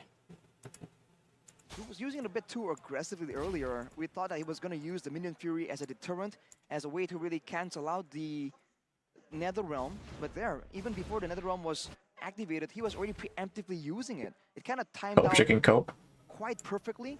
But yeah, cope. I think he has to play it a bit safely and maybe use. They have to kind of alternate, right? They have to put Super Ken in the front as usual, and then they have to try and figure out like which crowd control do you want to use first. Is it going to be the Minion Fury? Is it going to be the final slash? Because both can have dire consequences for Geek Fam. That is something that they definitely want to try and steer clear from, especially for Chidera on that blazing duet. After the initial mistake, they're freezing the lanes. They know that they can't contract it. Contrast what BTR Alpha did in game number 1 and game number 2. They failed to keep their lead, and right now FwydChickn gotta watch out for that guy. I think at this point you gotta watch out for everyone. That flank certainly is gonna be a problem, but even if they go front to back, it's a 5,000, 6,000 gold lead. Oh, FwydChickn gets spotted out. Moreno. He's looking to just screen Beloy. Okay. Good play by Moreno to really find FwydChickn right there. But the Lord threatened right here. Oh wait, these are the Geek Fam girls. Okay. Away, but a lot further up compared to how Bigatron is using it. FwydChickn willing to take the risk, going with a conceal. Woo. With the portal available, that is a scary chip roaming around as Key goes on him. FwydChickn, oh, deep here. Oh, FwydChickn almost dies to Astro Echo. Or not Astro Echo. It's like, I forget what it's called. Astro Echo's the right ult. Defensively now to back away. For both teams, it's a full disengage. But Bigatron Alpha are reclaiming the territory around the Lord. Can't even capitalize on that mistake coming in from FwydChickn, and now it's online again, trying to make a play here in the top lane. Luke gets stunned. All these teams are just Okay, Zorizo. Interesting final slash. Interesting final slash from Zorizo. Interesting. Poke gameplay with the glowing one. More damage from Moreno. Good healing still from Key with the Flash of the Oasis. But they're not landing the spells that well. Geek Fam spreading out so far out from each other. They know that the portal at worst case scenario can be used to get everyone back on track. Zorizo just saw Natalia? Yeah. Zorizo forgot his schizo meds. Bro, I had a little bit of an episode right there. Push for Bigatron. Yep, they have the right to pull the trigger or just release the Lord here. Every time they feel like they don't have the advantage on that far lane. Pause for a second, bro. This stuttering is annoying. Trying to find an angle to capitalize on his portal. And now Supercan. Oh, it's Luke, immediate flicker. Okay, bro, like this lag is really pissing me off. Really Bigatron so well. The wheel on the bottom side was actually pushing for Geek Fam ever so slightly. Now Luke, no flicker, uses the favorite fighter as a boy. Trade some damage. That's a very slow Lord dance coming out. Okay, we're caught up now. Characteristic in a good way for Geek Fam. Much more disciplined, much more patient, but boy. Oh, final slash finally from Zorizo. Something came out of it. That one goes off. I'm on pretty low though. Key flickers out. Oh boy, 1 HP will fall. FwydChickn looking for a flank here. Gets the ult off. A boy can come back right away, by the way. They all teleport in. A boy's back. Who has respawned back into this game. Nobody's dead though. He was on full stacks. It's still Batover. Weird Virachi. That's kind of oh, FwydChickn not a great spot here. That's the flicker though. Spirit Destruction misses. Final slash from Zorizo. Huge final slash. Not gonna matter though. Key is down. Zorizo down. Luke will not commit from right now. For Bigatron Alpha taken out by Geek. Can Emon make a play, chat? The trigger safely here in this Lord dance. Not even a dance. Holy shit. It's so over. It's so over. It's gotta go to VTR. It's so right now. This might over, be man. the last Lord of the series. I'm over. Bigatron Super over. Or Geek Fam more over. Zoro over. Key over. Over for BTR and their unbelievable run. Super Key or like over Key? A complete meltdown and breakdown. Reno? Like over Reno. Well, if you look Zorizo. at Bigatron right here, over Riz. Man, over Rizo. The sustain and poke advantage. I thought they could have waited a bit longer, but I guess they saw some kind of opportunity, some kind of urgency, and a split it's second super decision. over. Super cover. Is a wise one. Over Ken. With no towers down for the side of Geek Fam, they have the Lord coming in. There is late game wave control for Bigatron, but they have to be careful. If Iman falls right here, Novaria doesn't output enough damage to shred down the Lord that quickly. Conceal as well from Beloy. He's trying to go and reposition with his team. One wave in the mid lane, one wave in the bottom lane with the Lord. Enhanced Lord just charging down. The Bigatron Alpha decide to go and clear out this mid lane as they pop into Astral Echo to reveal a boy and Chidera. FwydChickn will be fine. Able to find that knock up, and Bigatron Alpha are able to weather this siege. The first round at least. Now another round of that siege in the mid lane. FwydChickn hovering over to look for something. Final slash on Luke. Does not matter though. He gets out just fine. Can they not end here? The bottom lane still, that's a minion wave pushing Bro, in. they're like... Alpha have been able to defend. Wow. Couldn't ask for a better. Playing it really safe. 18-minute lord though is the real kicker. That's the real big one. I really want to go get my food, bro, but this game's lasting a lot longer than I thought it would. My food is just outside for 10 minutes. My food has been outside for 10 minutes now. Like, it might have gotten stolen at this point. The peel coming in from Key. Geek Fam will not pull the trigger. They're not going to be able to even get close to Amon. If it got stolen, I would never know. What's going on right now? It's now the exact opposite. Come on, do something. Yep. Bigetron, so dangerous when they're in the base, especially with that long range, with the coverage, with the card control for counter-engage. Geek Fam, they have to wait around and maybe go for the age-old Faramis play to try and take an advantage. But even then, they already used that whole shortcut passive combo for a boy earlier. Moreno gets the orange buff, small victories, but they're still waiting. With the turret gone on the bottom lane for Bigetron, once this Lord comes up, Geek Fam can play that macro game once more. As the boy picks up the Holy Crystal, that's gonna be a lot of burst if Bigetron goes for a big team fight. I want BTR to realize that if the Lord Dance doesn't really favor them, or they are taking a huge risk, if they want to go for it, just concede. They have Amon, they have Novaria from Moreno. A lot of long-range threat that can clear the lane quite fastly. And even it's already proven, the previous Lord, it's an easy clear if you have a Moskov on Amon. And now, let's dance. Round 2. Super Ken, shield unity. That's a stun from Beloy, no shortcut committed, but look at that damage.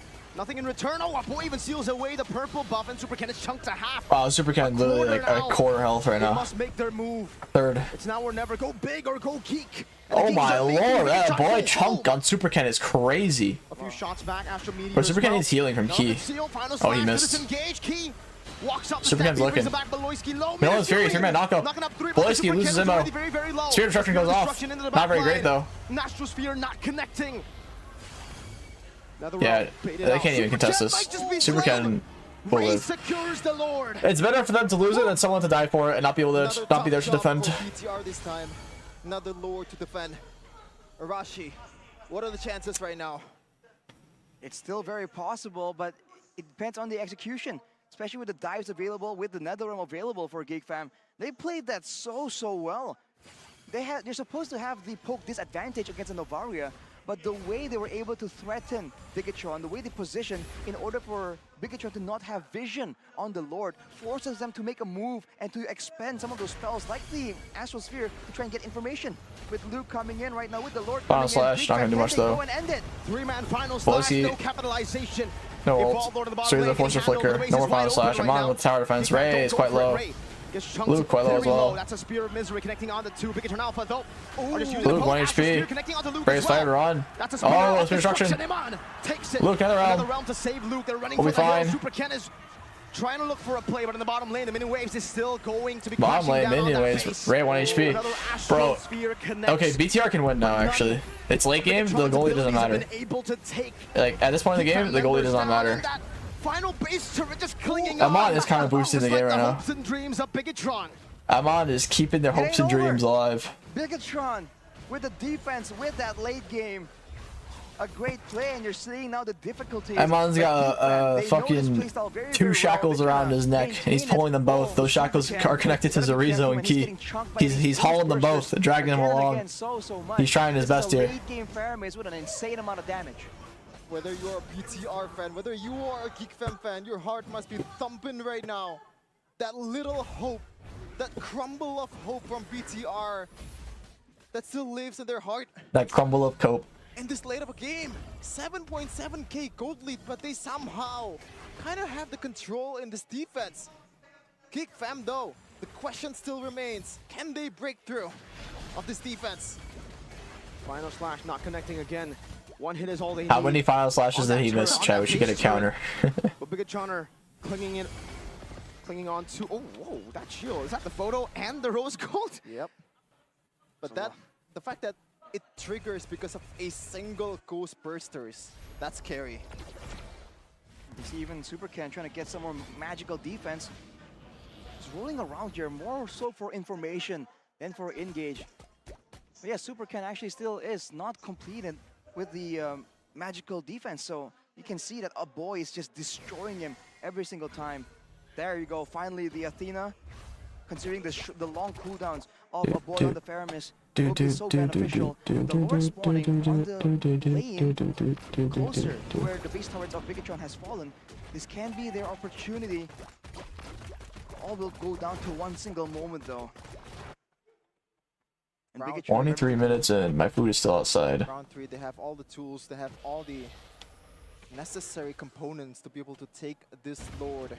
Bigatron, things are looking better than ever from the mid game, and now they have a very, very solid chance as FwydChickn. Oh, will try to force this one. He gets it! And he did.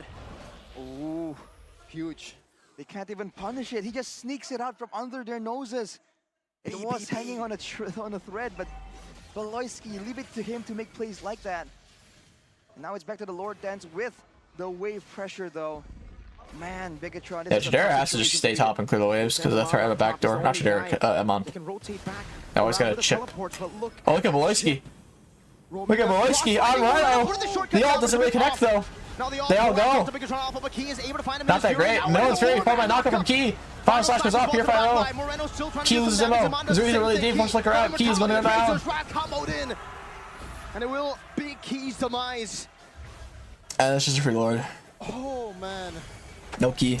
Oh my god, dude. SuperCan probably only has Radiant or no magic resist because a boy is hurting so much. But they played really beautifully. Not forcing anything, not just pouring anything towards Emon. They know their chances, they know who to go for. And this time, it's a 4v5. The chances are still there for BTR. One last hope, one last stand. A final slash and a flicker combo from Zurizo. Zurizo is living 1 HP for a little bit here. FwydChickn does go down. I'm on 1 HP. Has the MO. Boy can't get the kill. A boy running. I'm on 1 HP. Loses him somehow. I don't know how, but he does. Zurizo down. It's a 2-4-1. Technically, it's a 1 for nothing because he died, or like he died ages ago. They can clear. They have enough members. We can see Ray is still on the Lord, but at this point, it cannot be a single-man effort. It has to be a team effort to take this Lord down. Yeah, he's a team here. He'll die alone trying to do Lord. Up soon. Surprised he's even trying. Just stuck waiting yet again. Geek Fam has shown their cards. And to 44 now. The boy Russian. They're actually just gonna reset entirely because there's a 1-for-1. I feel like instead of fighting, they should just rush Lord when they had man advantage. It's kind of weird. Wait. Wait. Okay, he lives. Go Winter Trench. This at a time. Ooh, double stun. They're gambling. Abyss Walker into the front onto Luke, who has a Twilight armor. A boy 1 HP. Of those shots connecting a boy. Another elbow boy. Another elbow boy. Too late. Key down. Or Ray down. Key down. It's a trade. A boy 1 HP. Sphere Destruction goes off. Jadera, Pokemon nature. Jumps into the back as well, but Jadera is able to buy the I'm on down. I'm on throw. No, I'm on. Why? By Jadera, Moreno and Ken holding the hopes and dreams.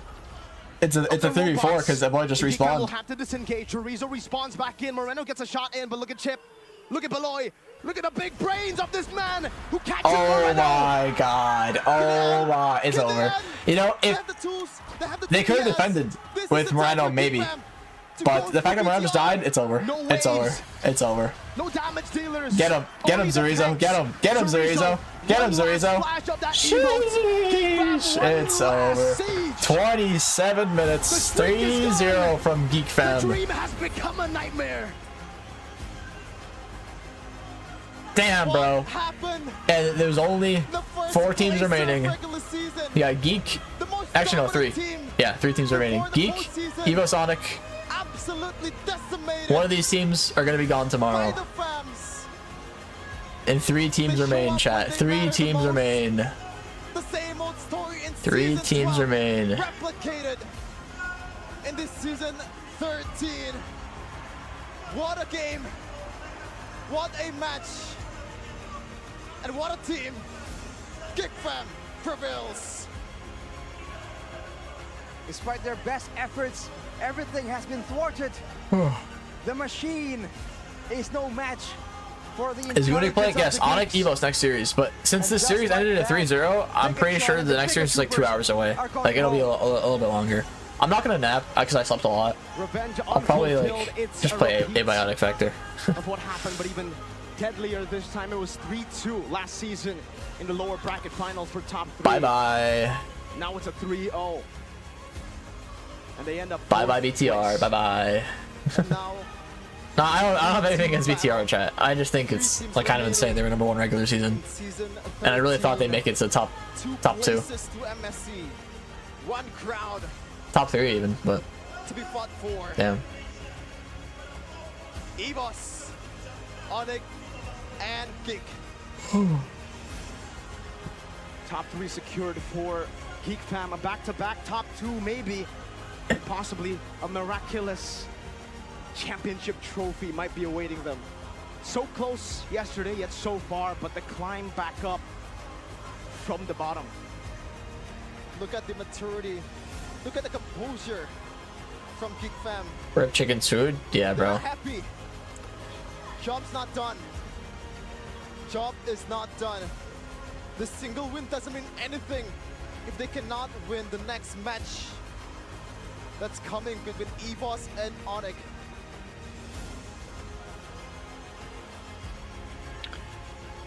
That will be the end of the line for Bigatron for now, though. GG. I'm gonna get my food really quick. I'll be right back. The respect I don't want it to like sit out there any longer. Love to see what they have to say.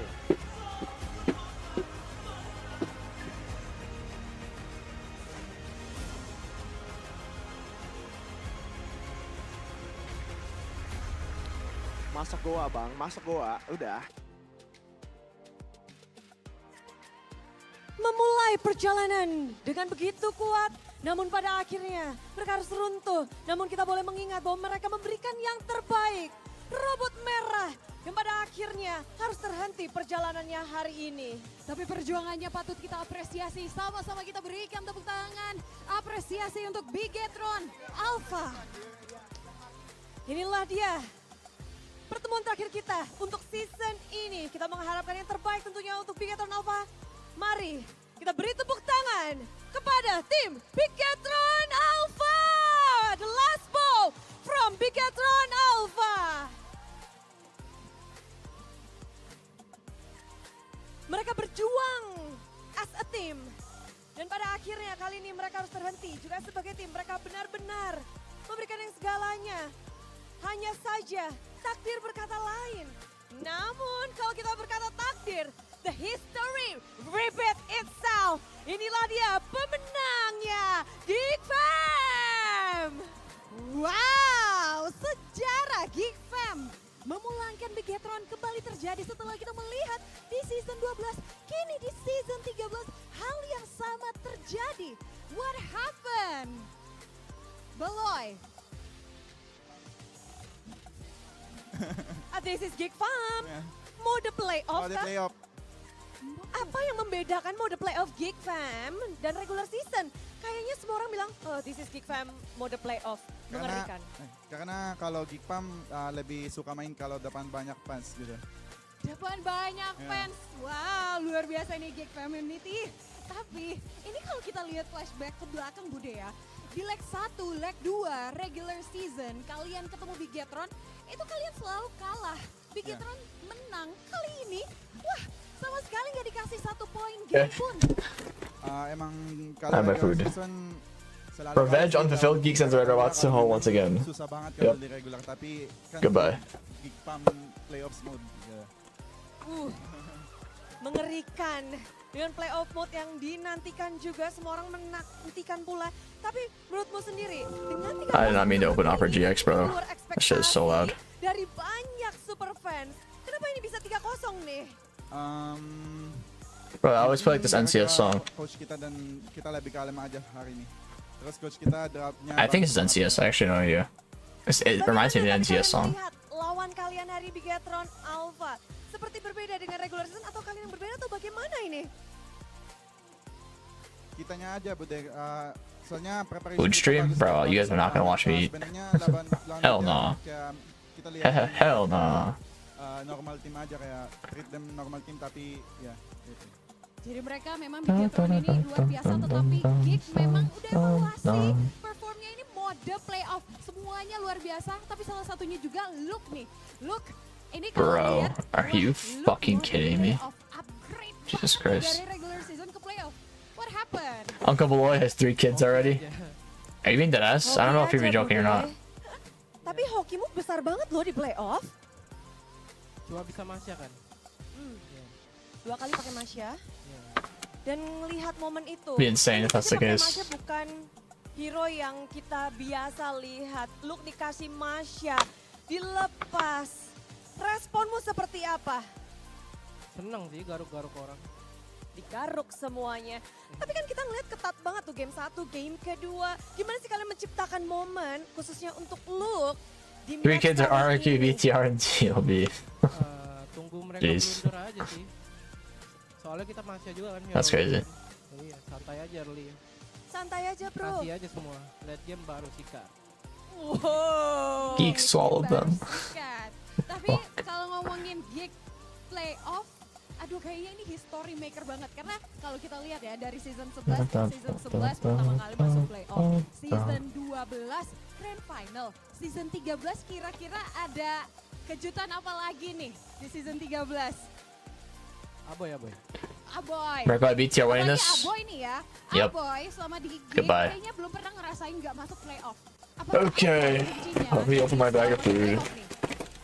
See if they stole anything. I had to pay $20 for this. Anybody want to help recuperate my losses? Kira-kira di season ini apa nih? Ya udah pasti pengen juara sih. Ingin juara. Karena di depan mata sekarang tinggal tersisa 3 tim aja. Melihat bahwa Geek Fam, Onyx, dan juga EVOS. 3 tim ini, apakah yang memang sudah kalian lihat akan menjadi top 3? $20. Iya. Iya? Iya. Ini 3, apakah tim ini 3 ini mode playoff semua? Onyx be 4 times champs? Dude, I don't think Onyx is going to be champs this season, but we'll see. I think it'll be EVOS or Geek. They really have they're looking very strong, man. Tadi katanya mode playoff kata Baloy. Mode playoffnya bukan mode jago, berarti modenya mode. Oh my god, that just made so much of a mess. Ini kan playoff pertama Ray, berjalan bersama mereka di playoff seperti ini. Bagaimana Ray? Bahkan sekarang udah top 3 langsung. Mode hoki sama mode doa aja, berdoa terus. Fucking like sugar. Dumping my lap. So annoying. Ray bisa nih adaptasi dengan abang. $20 would be good. I feel like it tastes better because you spend your own money for it, you know. Ray kali ini pertama kali playoff tapi Maybe I'm crazy. beradaptasi banget ya dari tadi kayaknya pede ngomong. Wants to be a champion? Yeah, who doesn't? Thankfully, I won't be chopping it off, bro. Soalnya mereka senior gua. Ya. Sama coach. Oh, kata-kata apa yang paling mungkin Ray pegang tuh selama Guapo from Wish. berlangsung? Jangan takut soalnya sama-sama apa? Evos dong makan nasi. Sama-sama player lah, sama-sama player gitu. Jadi ya aman. Kuncinya terus ingat bahwa sama-sama player, jadi melihat sama rata semuanya gitu Ray. Ya benar. Jadi nggak ada tuh player baru, player lama, apapun itu dihilangkan. Dan Ray berhasil melakukan hal itu? Ya. Yes. Keren sekali tapi ada Sadera. Sadera gimana nih rasanya terus melaju? How late is the game worth watching? Well, the game's over. The last game is pretty interesting, but I'd say the first 2 games are kind of just Geek Fam winning. Kind of underwhelming series, not gonna lie. BTR didn't put up as much of a fight as I thought they would. Enak-enak. Tapi enak. The last game was interesting, but it was mostly just tower defense. Not really like they had any chance of winning. Enak banget. Dan menariknya kita melihat bahwa histori Geek Fam, Sadera juga pastinya sadar, biasanya menang tuh struggling. If EVOS lose to Onyx, they for sure lose in Geek Fam. I don't know about that, bro. I don't know about that. Mendominasi seperti halnya sekarang. They look strong too, brother. Dominasi kalian dari mana datangnya? Hard to say. Bro, I didn't get a spoon. That's crazy. I need a spoon. I'll be right back. Dari diri sendiri, pengalaman sebelumnya, terus kata Baloy tadi. Dari Butamap sih, kita belajar. Ya. Langsung terkenang ya? Benar. Match kemarin tuh, Yeah. Oke, jadi itu sebuah pelajaran yang kalian dapatkan di match kemarin melawan Onyx. Namun, nextnya di final lower bracket esok hari, kalian bisa saja bertemu Onyx kembali ataupun EVOS Glory. Lagi mode playoff juga banyak yang bilang seperti kalian. Namun menurut kalian siapa yang akan menjadi lawan kalian di final lower bracket? EVOS atau Onyx? Siapa aja soalnya kita kan targetnya jarak, jadi siapapun kita harus kalahin. Jadi siapapun. Tapi lu kalau menurut lu maunya ketemu Onyx atau EVOS nih? Siapa aja. Oh, sama dengan Sangaten. Harus. Alright, are we done with this interview? Because I have no idea what the hell they're saying, bro. I have no idea what the fuck they're saying. Please, move on. Boy, siapa boy yang bakal di lower bracket? Final lower bracket bersama kalian. He's talking about their goal laner? Bro, I'm not them do bad. Like, Zerizo and here are kind of fucking dog shit. Tadi juga ya, memang semuanya timnya mode play. If anything should have changed with those two, man. Langsung gitu, dua-duanya biar rame. Maybe they should have kept Ben. Tim beradu. Nanti mungkin ada map baru ya. Tapi menarik sekali. Not that they went much farther without him. I mean, I guess I kind of did. Fourth place. Satu atau dua kata. Boy.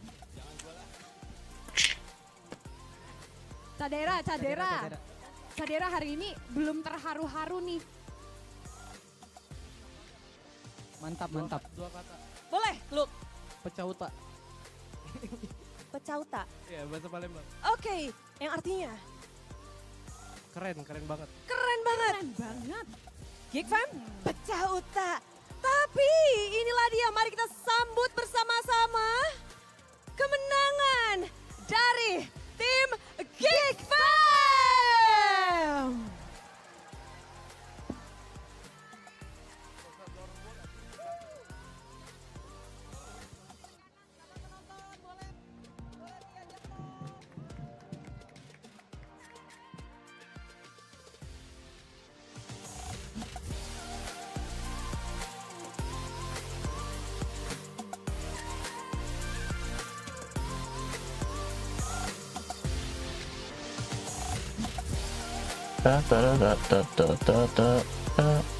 Alright, chat, I'm gonna eat. I'll be right back.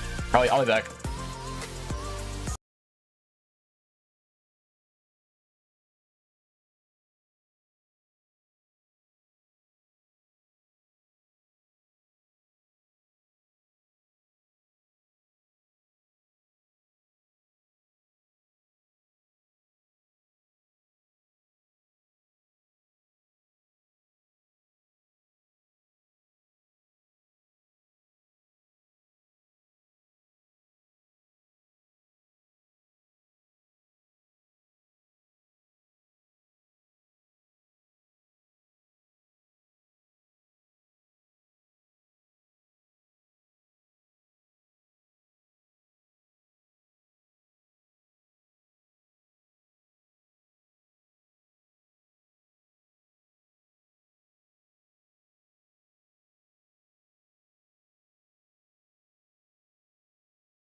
Hello, chat.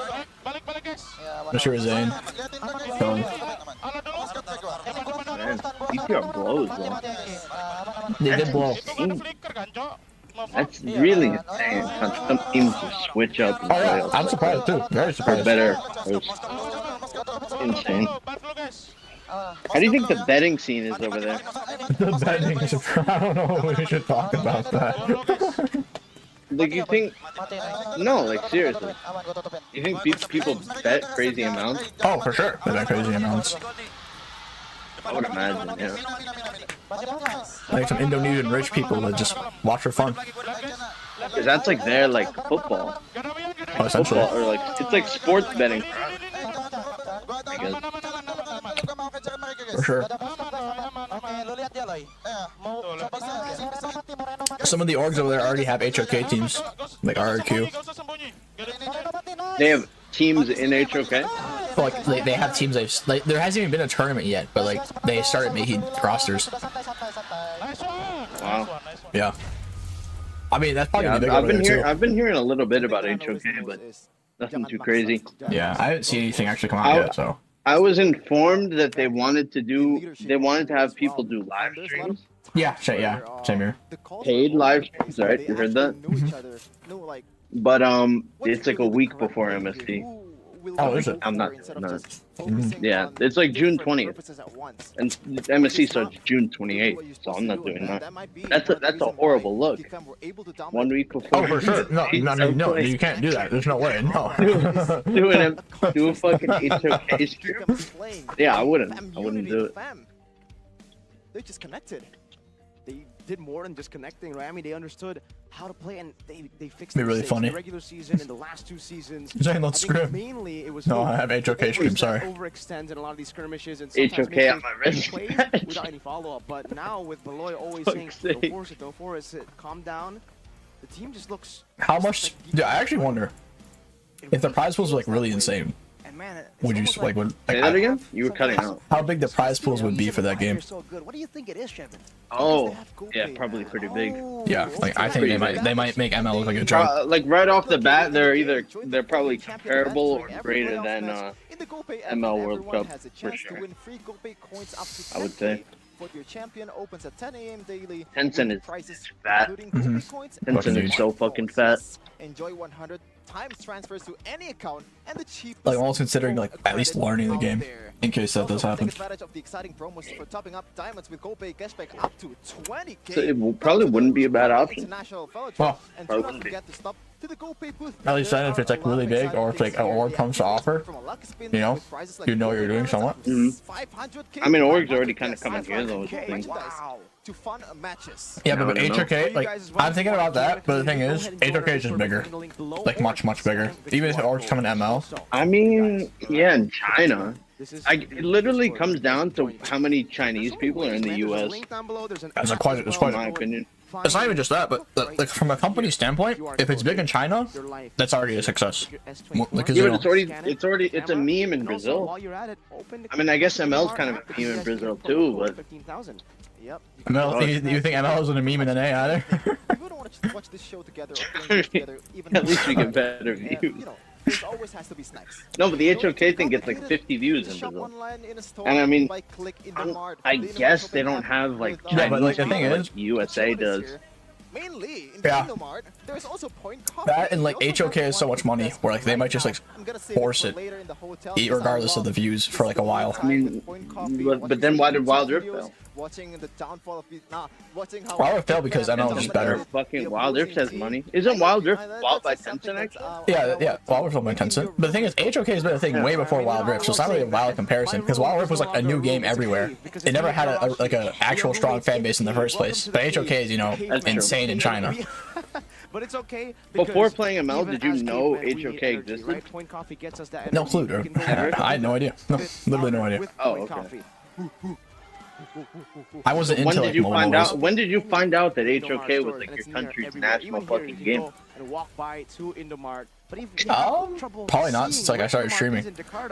You might need a pair of glasses, my friend, because it's everywhere. Yeah, I mean, dude, I never even watched esports until like we actually went to M3, and like remember Cardi was all over that shit. Like I just never had an interest in like Watch this. Nemo that kind of Live. stuff. Yeah. Like I literally never watched a single streamer until M3. Of course. You can see the future with these. Where I actually had to like study for teams and whatnot. I mean, since then now I watch every few now and then. But like my point is like I didn't look internationally for other stuff. I just like didn't care. What's the next series today, by the way? Evo Sonic. But if you guys want that power, No, definitely a good series. That'll be a fun series. I'm sorry? Ask Zane when is he singing Bohemian Rhapsody? See those glasses on the Geek Fam Guapo? logo? Probably Yeah, Tarzan. I mean, I don't know if they know you made a final decision. They just said it if you don't go. At Saturdays. Oh. Lifestyle on Instagram and also TikTok. Yeah, I don't want to go, man. Really don't. The gram. I'm sorry. That was such cringe, like a right? That was cringe. I'm sorry. That was like a. It's kind of fucked that last year was 4 BTK without me just because I couldn't go. But this year was like 2. Granted, Mark can't go because of papers and stuff, but still. I mean, it literally would have just been 1.